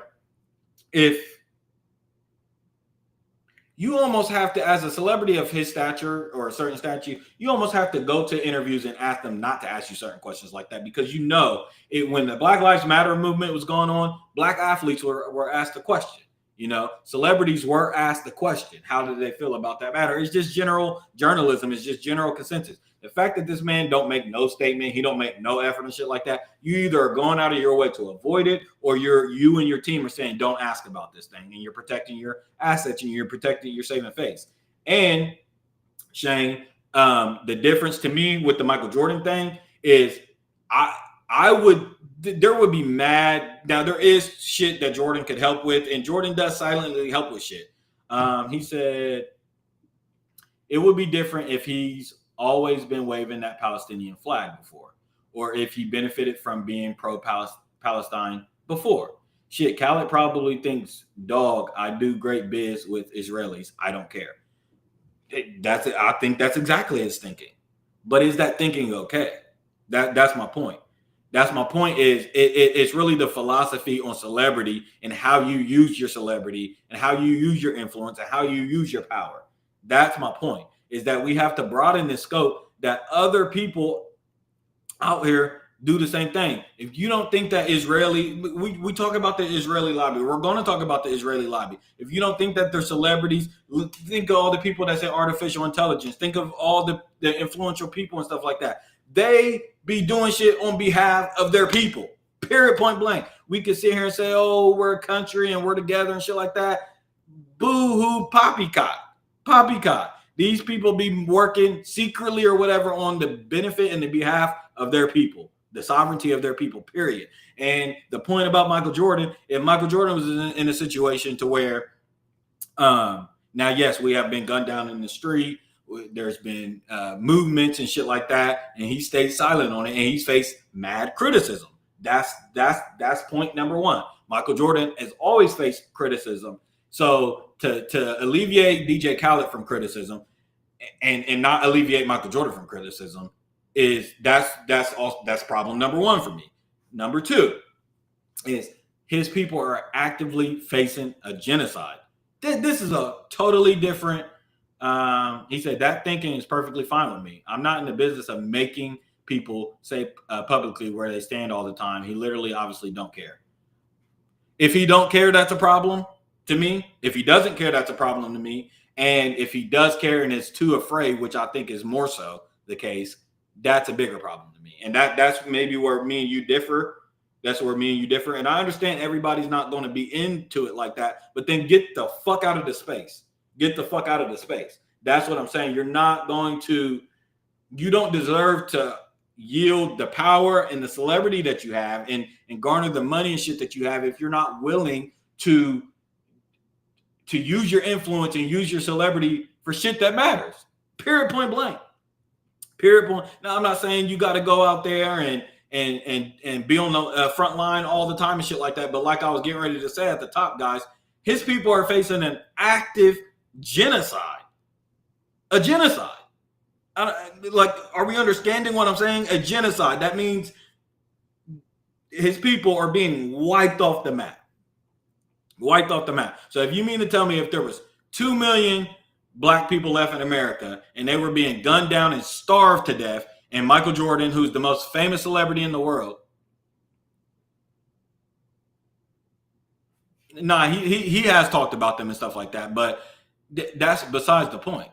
That's besides the point. You see Tyler, you see Rihanna, you see mad people that come from these anguished places and stuff like that. Whether they identify with them later on in their career or not, don't matter, man. These are still your people at the end of the day.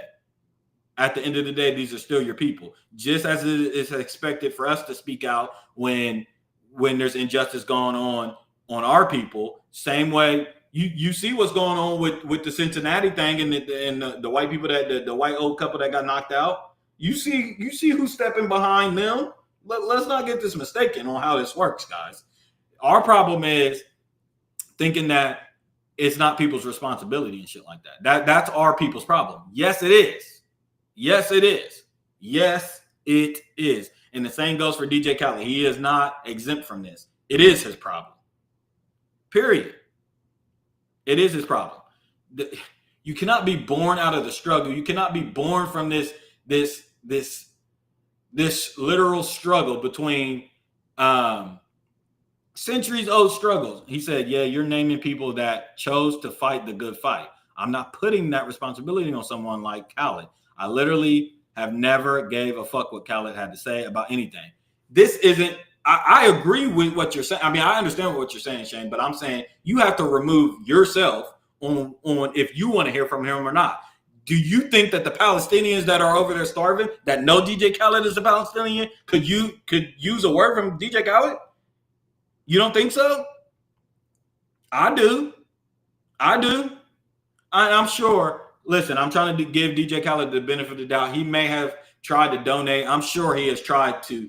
I sure hope so. He's tried to reach out to the GHF and the World Bank and the IMF and whatever he needs to do to help provide goods and services to his people over in Palestine right now, or in Gaza. But you mean to tell me that we have to remove ourselves from the situation? Like I was saying, I haven't got to finish. If we were facing an active genocide, we would totally expect every celebrity, black celebrity, especially one of the most influential black celebrities of our space, to speak out about this. Period, point blank. And in their case, DJ Khaled is the most profound, high-ranking celebrity that they have. The least he could do, like I said, is speak out and say something to raise awareness. Guess what? Everybody in hip hop is not aware of this situation. So you mean to tell me you're gonna go on all these radio stations for all these years and scream, "We the best"? Who? We, nigga? Who? We? Well, not your people over in Palestine, because they're literally actively being starved to death, and you can't even save face and get on there and say a good word or say a prayer or anything, or post a flag or anything of support to shine some attention on your people that are facing an active genocide and are starving to death. And you're telling me that it's okay because you don't like putting that responsibility on people. Yeah, but he's being paid millions of dollars. That's part of the deal. That's part of this exchange here. Period, point blank. You know what I'm saying? You're not going to be able to wield and be able to suck off culture and benefit and make all this money and shit like that. But when active things that are going on that affect things, you don't want to say anything. You don't want to say anything. That's what I'm saying. This is where hip hop is in this whole space where, like I said, Sinners has illustrated hip hop to such a T. To me, this is how I interpreted Sinners, where you just let these people in and they are bloodsuckers of your culture. They are bloodsuckers of your belongings, of your history, of your inheritance, of any of these things, these valuable things that really historical means that really do have value. Shane said, yeah, they would definitely benefit from DJ Khaled speaking up, but that don't mean he has to, in my opinion, honestly. He don't care about Palestine, and that's okay with me. He don't make his money off Palestine. See, and that I just totally disagree. I totally disagree. It's a nasty sentiment. It's a nasty sentiment. Nasty sentiment. Nasty. It's a nasty thing. And I can only think of a million examples of where we would draw the line. There's no way we could. There's no way. You see all the people, damn, everybody done dropped out of here. You see all the people being asked about this genocide. You see Jewish people being asked about it. You see, all these, anybody that could be potentially that's associated ethnically, not ethically, but ethnically associated with this situation is going to be asked about it.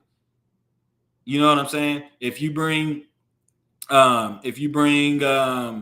trying to think of somebody Jewish. If Spielberg gets an interview today, right?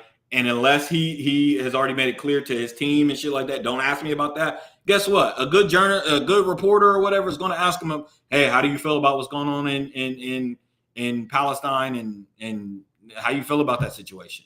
That's just common sense on how this works when your people, whether you're there or not, whether you're removed from the situation or not, these are your people. This is what you are birthed from. DJ Khaled is a Palestinian. He comes from that struggle. He comes from these people. Like, there's no DJ Khaled in America.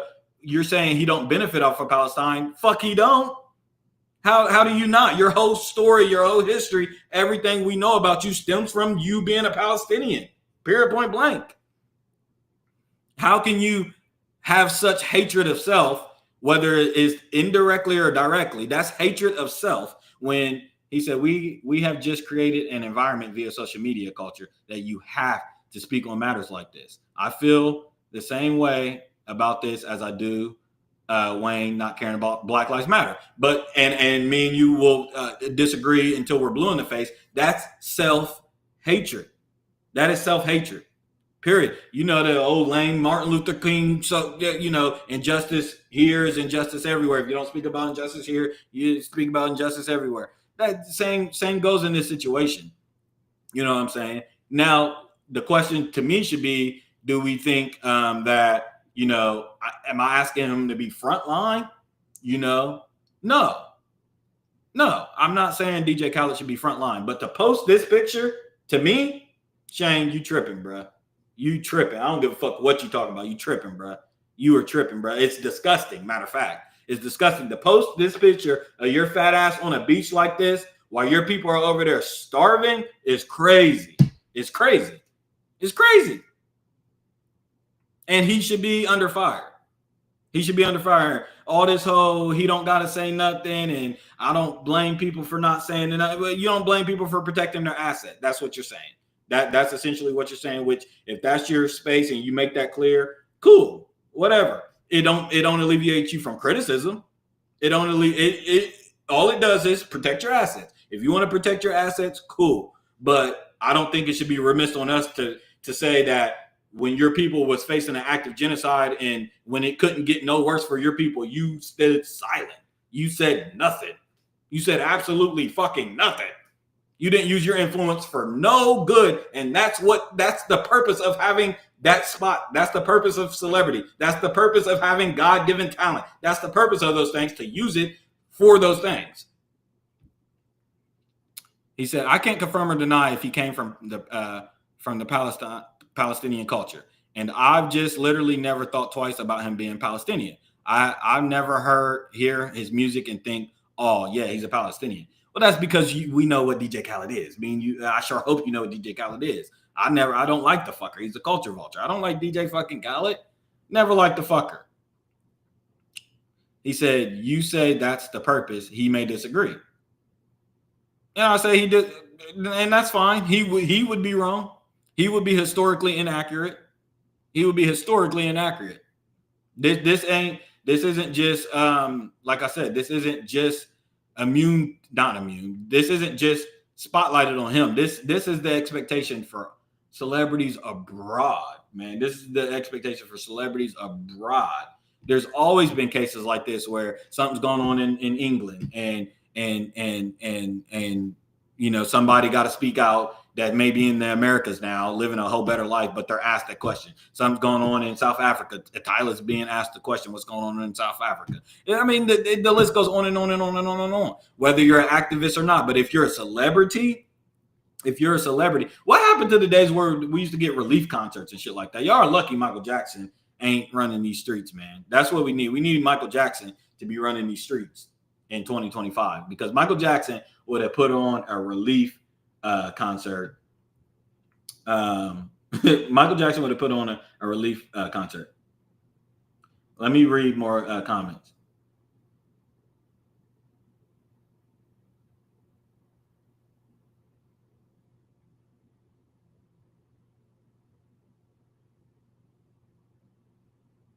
Let me see.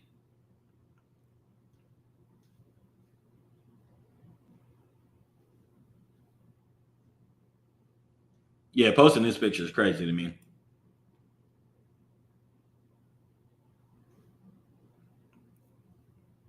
Y'all see some of the comments is mixed. Let's see what Shane says. Exactly. We know what he is, which is my point. He may feel zero connection to Palestine. Shit. He could have been done wrong or something for all we know, and now think I don't care about them. None of those things alleviate what I'm saying. There's certain people in my family alone where if they was done unjustly, I literally would not give a fuck.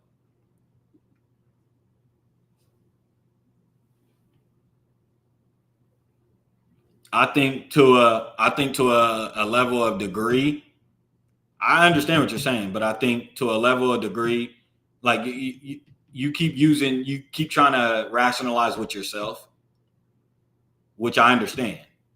But I'm saying even I'm going to break this down two steps. You said if he don't feel no connection to Palestine, he could have been done wrong and all that shit like that. None of that matters. None of that matters. None of that matters when now I'm starting to question your character, because I question your character. We are not talking about an instance where you're dealing with the Carmelo Anthony situation where the black 16-year-old, 17-year-old kid stabs some white kids, and you're not talking about an instance like that. We're talking about annexing, bro. Like we see the classic movies of Mulan, and we see these classic movies of all these different type of things and shit like that. And you mean to tell me that it's okay for somebody to sit back and watch their people literally be in the middle of a genocide, which we haven't seen in our lifetime? We have not seen a genocide in our lifetime. You know what I'm saying? And this is why you have situations like the natives and the Trail of Tears and shit like that happening as the world sits back and watch. And when people say, well, what was going on? Why, who didn't step in and all this shit like that? And out of one side of our mouth, we're going to sit here and speak about what's going on with NATO and what's going on internationally and all that stuff like that. And you could say, oh, well, maybe he's not interested in that, or maybe that's not his thing and all that shit like that. And I'll always, my point will never stand. My point will never veer and stay like that. You need to be. It's your responsibility.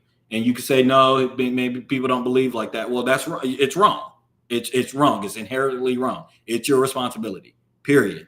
It's your responsibility to be aware of what's going on with your people. And then you said the point about the family. You know what I'm saying? If you were able to, in this situation, there's certain people in my family alone where if they was done unjustly, I literally would not give a fuck, right? But if your family was facing complete annihilation, even the parts of your family of people that you don't give a fuck about and all this shit like that, if you were in a position to be able to help or throw some rope in some sort of way and you felt like you didn't need to or you shouldn't or anything like that, that's what Malcolm X meant by self-hate. I want you niggas to stop quoting Malcolm X and stop quoting all these people and listening to their work. And I'm not talking to you, Shane, because I don't think you do, but I'm just saying,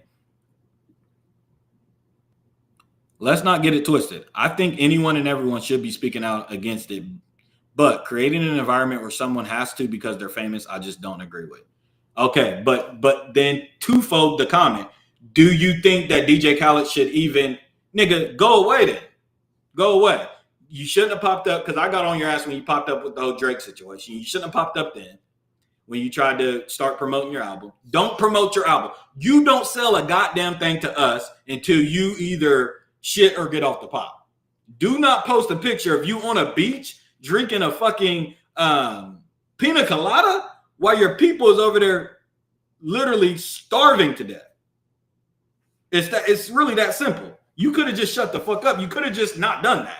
You could have just not done that. Not only is it insensitive, not only is it crazy as fuck, but it's also very like elitist. It's also very you, not me. You know what I'm saying? It's also very like, and or not self-aware or not knowledgeable on what's going on. Because why in the fuck would a Palestinian even post something like that right now?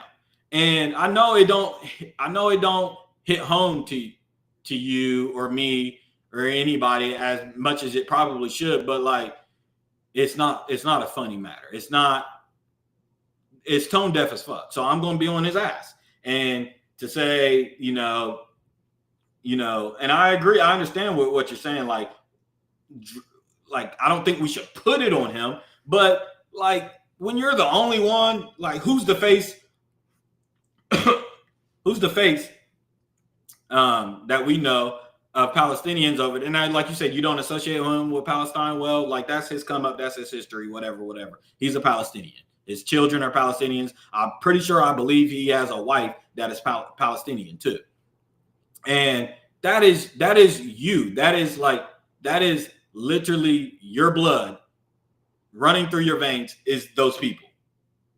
So like let's not get this twisted. To say he may not have connections to it, or what if he don't like them, and all that shit goes aside when you talk about the word genocide. Genocide is your people. Your people is you at the end of the day. That is your DNA. That is your history. All that shit over there. There's no you without them. There's none of that. There's no DJ Khaled. There's no We the Best without these Palestinian people. At the end of the day, when it's all said and done and all washed away, you have to start looking at it like that. So when you talk about people being ethnically cleansed and genocide, those are specific terms that you use. And that is your whole people. The bloodline is being killed off. You know what I'm saying? He said, but how many times do we say people really don't be knowing what's going on around the world for real? He may not know, which is crazy as fuck, but he don't give me righteous vibes. I know you're just playing devil's advocate. I know you don't believe that. He knows what's going on. He knows what's going on. Like I said a little bit earlier, I'm more prone to the belief that he's more scared. DJ Khaled is just from what I know, is that he's a known. To me, he's a known. He's an agent. He's no different than DJ Vlad, DJ Khaled to me. But he's also a known ass kisser. He's a known. We seen the situation with him and Drake, right?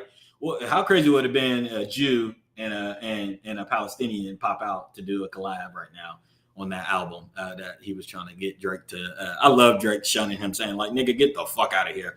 That's Drake's Jew side right there kicking in. I loved it, but.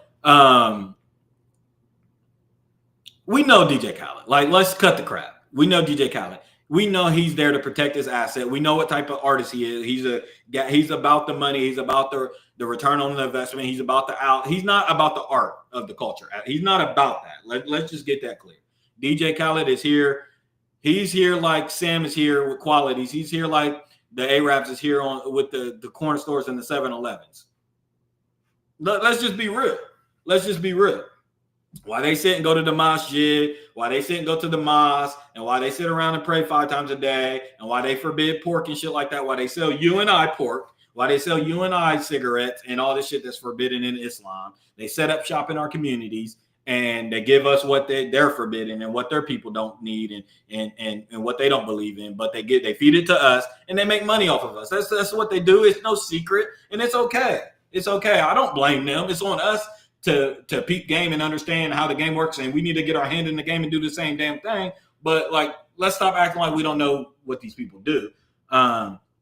He said, what I really think his problem is, he ran on that I like what Drake likes thing forever. I'm sure he has big deals with Jews, and it's in his best interest to shut the fuck up. That's exactly what I was saying without saying it. We know that he is the most tied-in industry person in the industry in rap, probably. DJ Khaled, he's pure industry made. He's a pure industry plant. Pure. He's tied in with those people. So, of course, we know it's not in his best interest to speak out about Palestine. We've seen how they crack the whip. We know how they crack the whip. DJ Khaled make one little Palestinian thing, and that's why I'm really doubling down on what I'm saying, and that's why I'm really going so hard on DJ Khaled, because I know it's more about cowardism. It's more so about protecting your asset. It's more so about being afraid of your masters.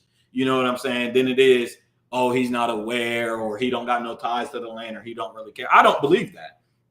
I don't believe that. In my heart of hearts and my core, I think at the end of the day, when you see what's going on over there, and those are your people over there, and there's only 2 million of you motherfuckers, and 10% of the population is being wiped out as we fucking speak, and the rest is being starved, and the numbers ain't even tallied all the way up yet, you gonna feel some way, man. There ain't no scenario. I don't give a fuck how much my people get on my nerve, in which y'all do a lot.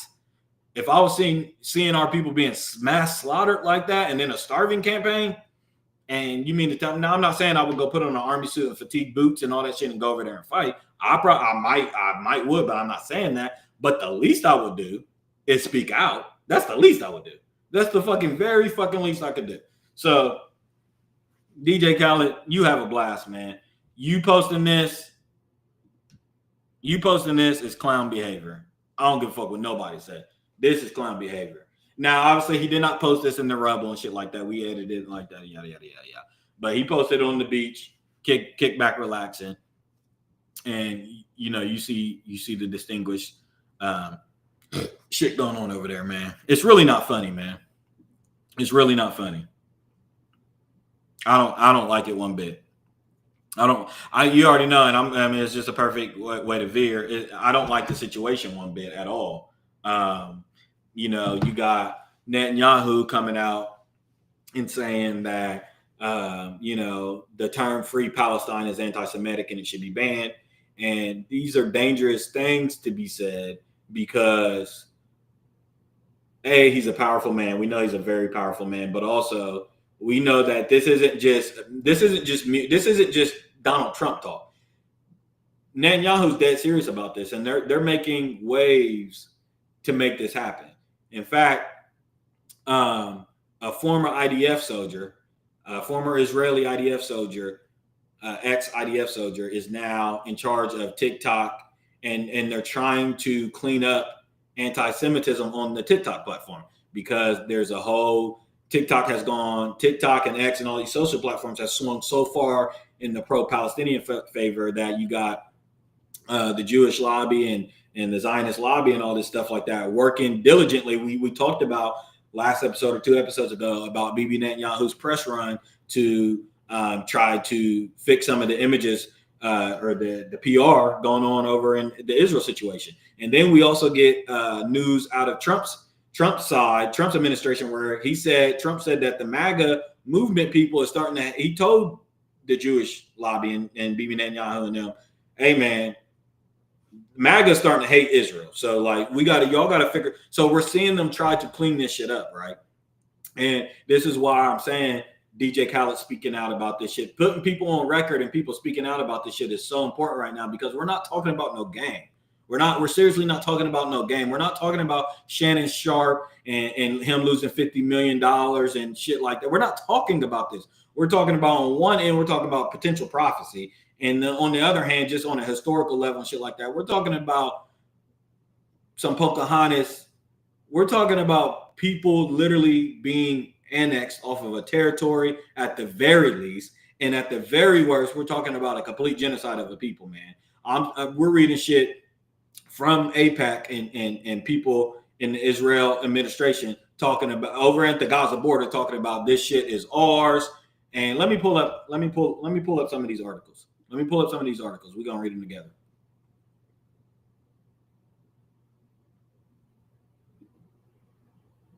Hold on, let me go back.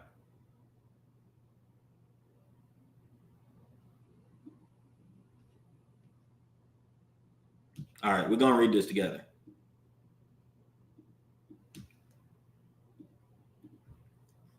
All right, so Israeli settlers march to Gaza border, say Palestinian territory will be, quote, ours forever. 22 Israeli ministers and Knesset members sent a letter to Israel's defense ministry urging him to allow settlers to tour northern Gaza. Hundreds of Israeli settlers marched to the Gaza border on Wednesday, calling for Jewish settlement in the Palestinian territory. A demonstration that comes amid reports that Netanyahu government is considering annexation. According to AFP, demonstrators marching towards the border chanted "Gaza's ours forever" and declared that the way to defeat Hamas is to take back our land.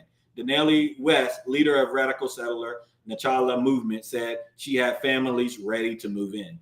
As a movement, 1,000 families, you see them today marching. We are ready to move now as things stand and to live in tents, Weiss said. We are ready with our children to move into Gaza area right away because we believe this is the way to bring quiet peace to put it into Hamas.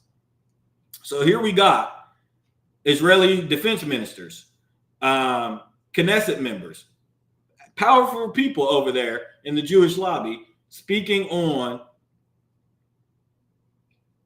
their ultimate aim and purpose, right? Now, because we must remember that this war was sold to us as October 7th invasion, Hamas, Muslim extremists, hostages. We must defeat Hamas. We can't live with Hamas anymore. But, you know, the long-standing rumor, the long-standing issue, the two-state solution, all that shit has been put into play here. And I come on this stream all the time and talk about the fact that we cannot take our eye off the prize, which is Eretz Israel, which is a Zionist movement, which has been from the very beginning of this state, this recognized Israel state, right? So we see behind the scene and behind the guise of this whole Hamas situation, right? And I just say that to say that this is a very urgent matter.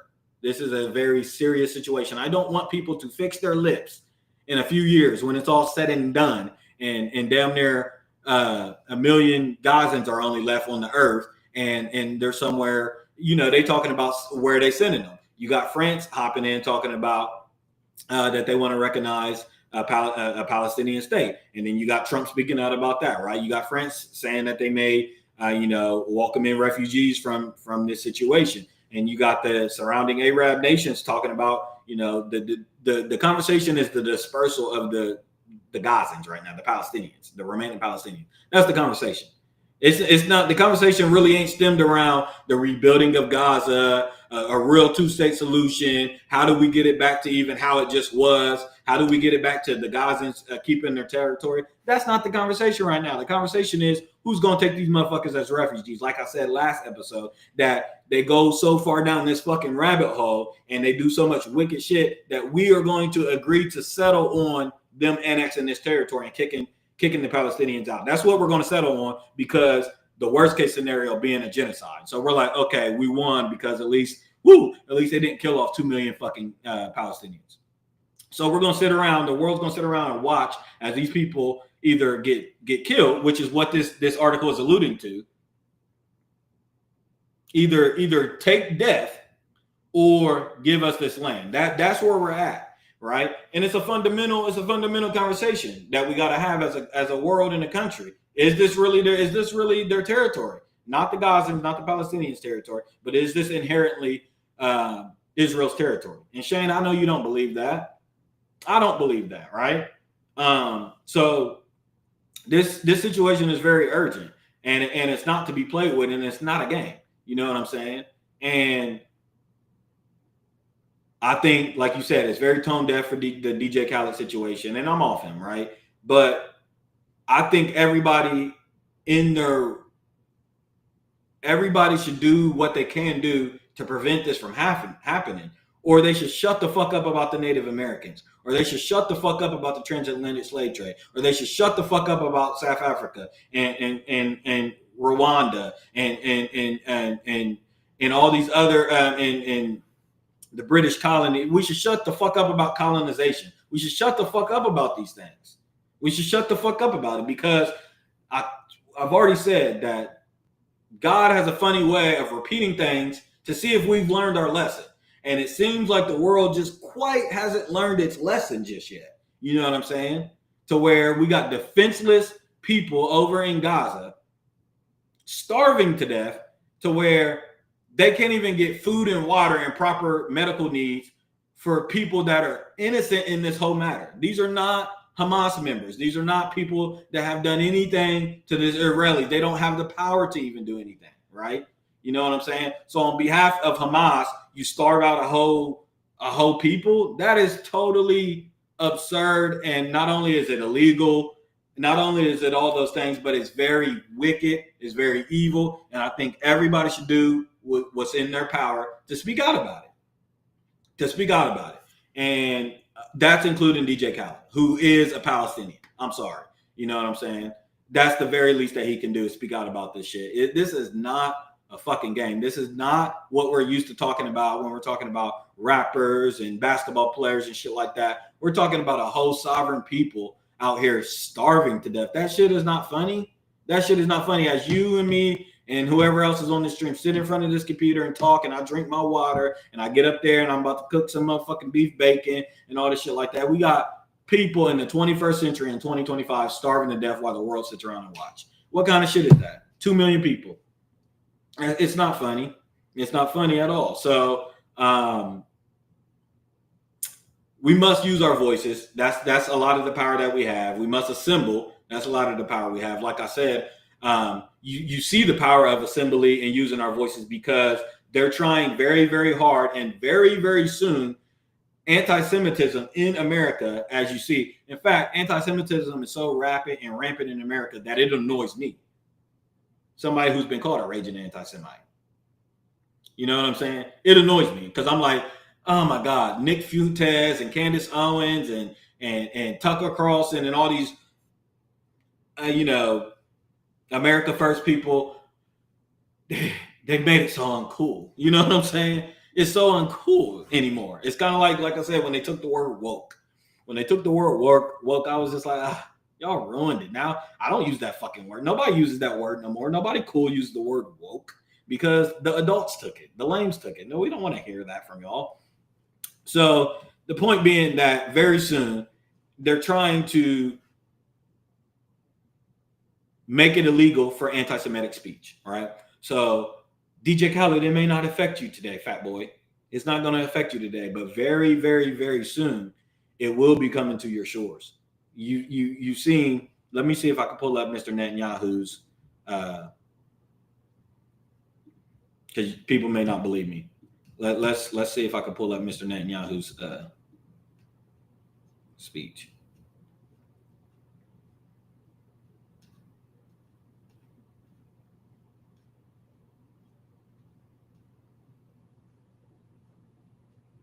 Shout out to my man Ibrahim Traoré. You see what he banned? Ibrahim Traoré banned the Babylonian Talmud from Burkina Faso. He said it's not an African value, but a Western degeneracy. Oh man, I wanted to talk about the WNBA. It's not letting me find Mr. Netanyahu's thing, but like I said, Netanyahu has he said the only person uses woke now is Joe Rogan. Yeah, it's all these boomers. It's my boss uses woke, and anybody that watches Fox News and all that shit use woke. They say wokeism, and it's just like a real whack term anymore. But Netanyahu says, like I said, he says free Palestine. The term free Palestine is anti-Semitic and it should be banned. And again, he's not saying that in jest. He's not saying that lightly. He's literally, we know him as the boa constrictor of American foreign policy, which means he will try to get it in writing. He will try to use blackmail operation. He will try to use everything in his power to ban anti-Semitism very soon, to where it will be illegal, just like it was in the Roman days with Jesus. Guys, this is what happened to Jesus before they nailed that nigga to the cross. You know what I'm saying? He was charged with anti-Semitism, and blasphemy. And it's coming to our shores very, very soon, especially if we're not careful. Like I said, anti-Semitism is running rampant in America, rampant. They cannot control it. They cannot keep the genie in the bottle, no matter how hard they try. So I think it's the least we can do is to attempt to try to use our voices as much as we can, possibly, so that way evidence shows where the people stand and overwhelming consensus. And because essentially what's going on is America is isolating itself along with Israel.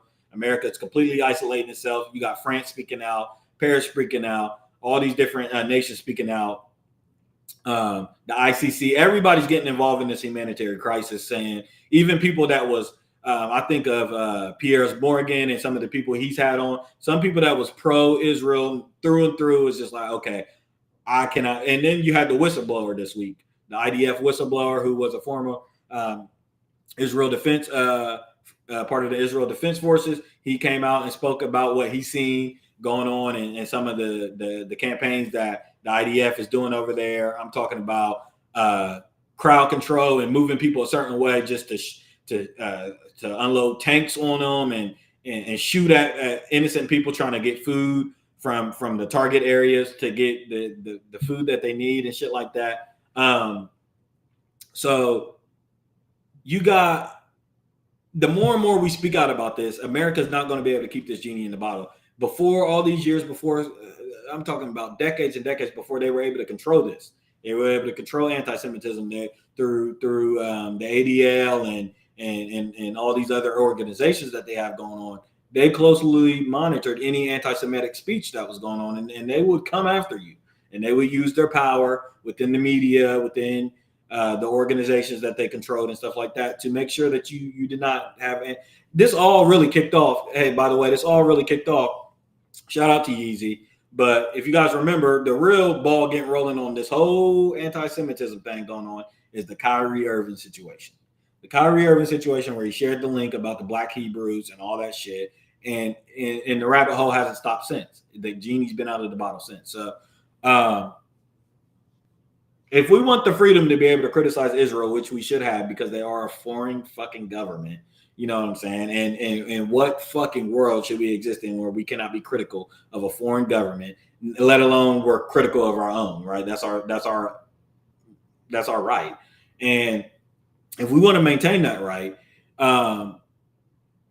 we better be paying attention. And DJ Khaled, like I said, you're a part of that too, right? Since you want to be an American so bad, since you want to talk about we the best and all this and all that, you better understand what's going on, buddy, because they're working on your First Amendment right. And freedom of speech is under attack, because very, very soon you will not be able to speak about the horrors that they are trying, the atrocities that they're trying to commit over there. Period, point blank. And then lastly, with this whole situation, before I get off here, is where does AI play in all this, right? You got Mark Zuckerberg, I think, who spoke this week and shit like that, Jew. Sam Altman and other people.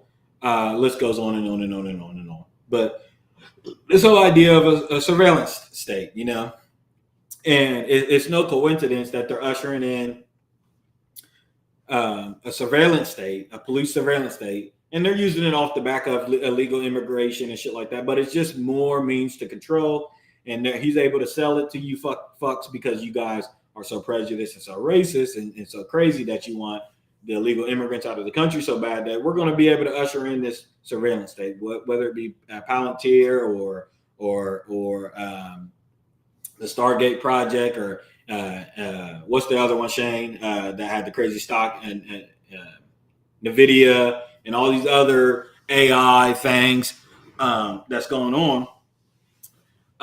There's this new movie out right now. It's fucking terrible.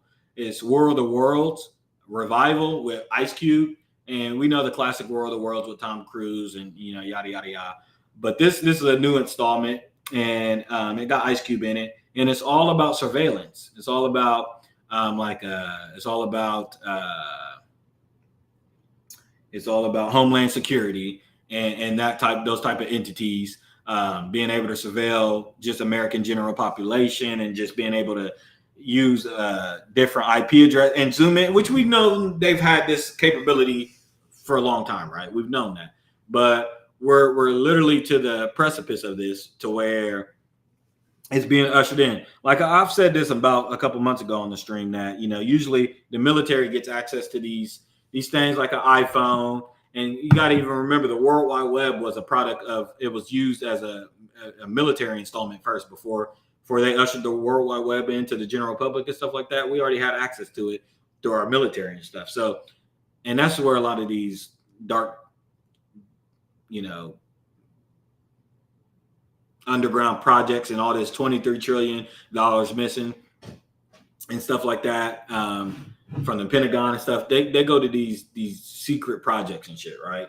But so we already know that they've had surveillance for a long time, right? They've used it against enemies and so forth and so forth. But when they start rolling it out to the general public, and they make it because certain things you can't roll out, because it's like, okay, this is good for us to have, but you can't have 350 Americans having access to it, right? You can't have 350 Americans having access to a surveillance, like a artificial intelligence surveillance mode or something like that.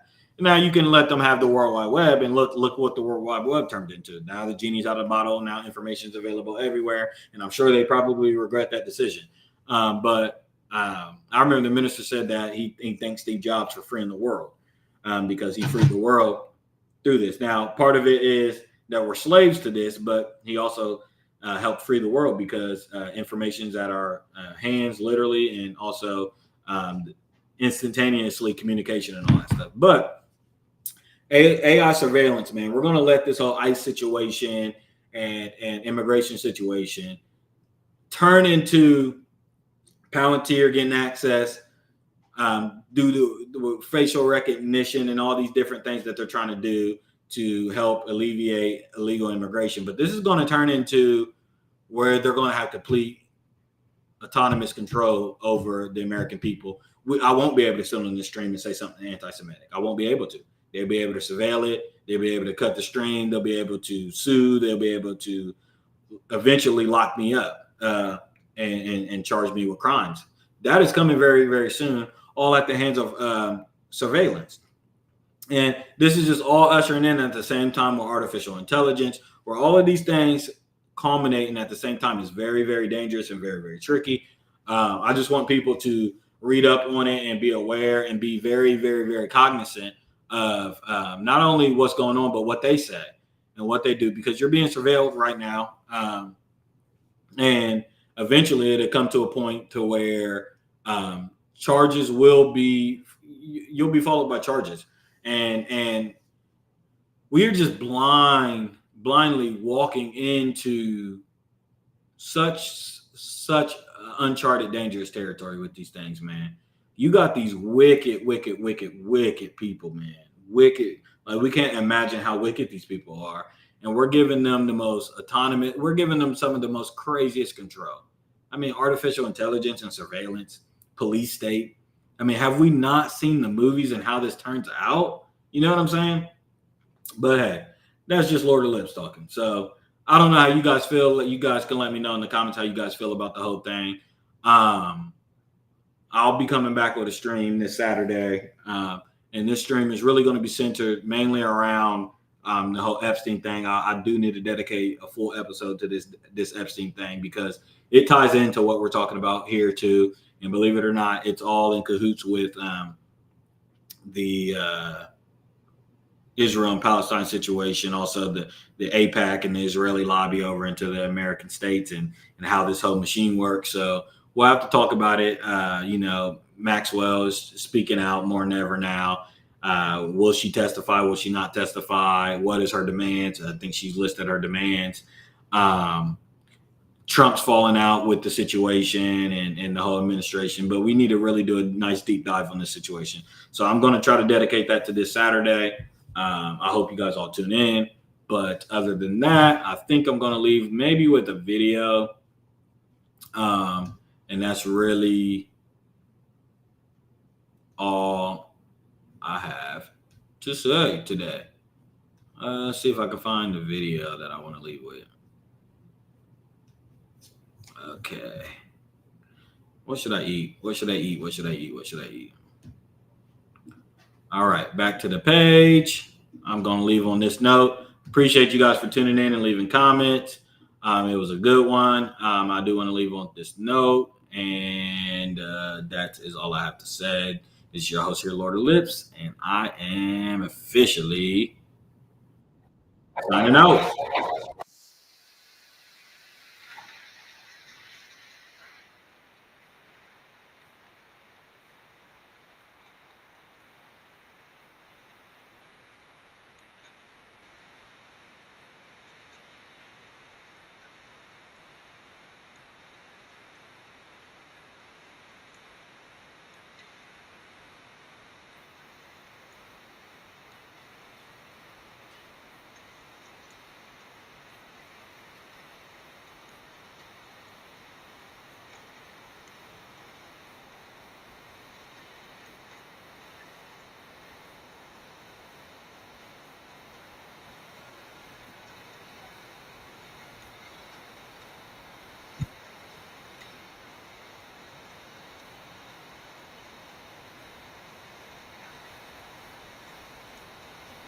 $58 billion is crazy. I'm out.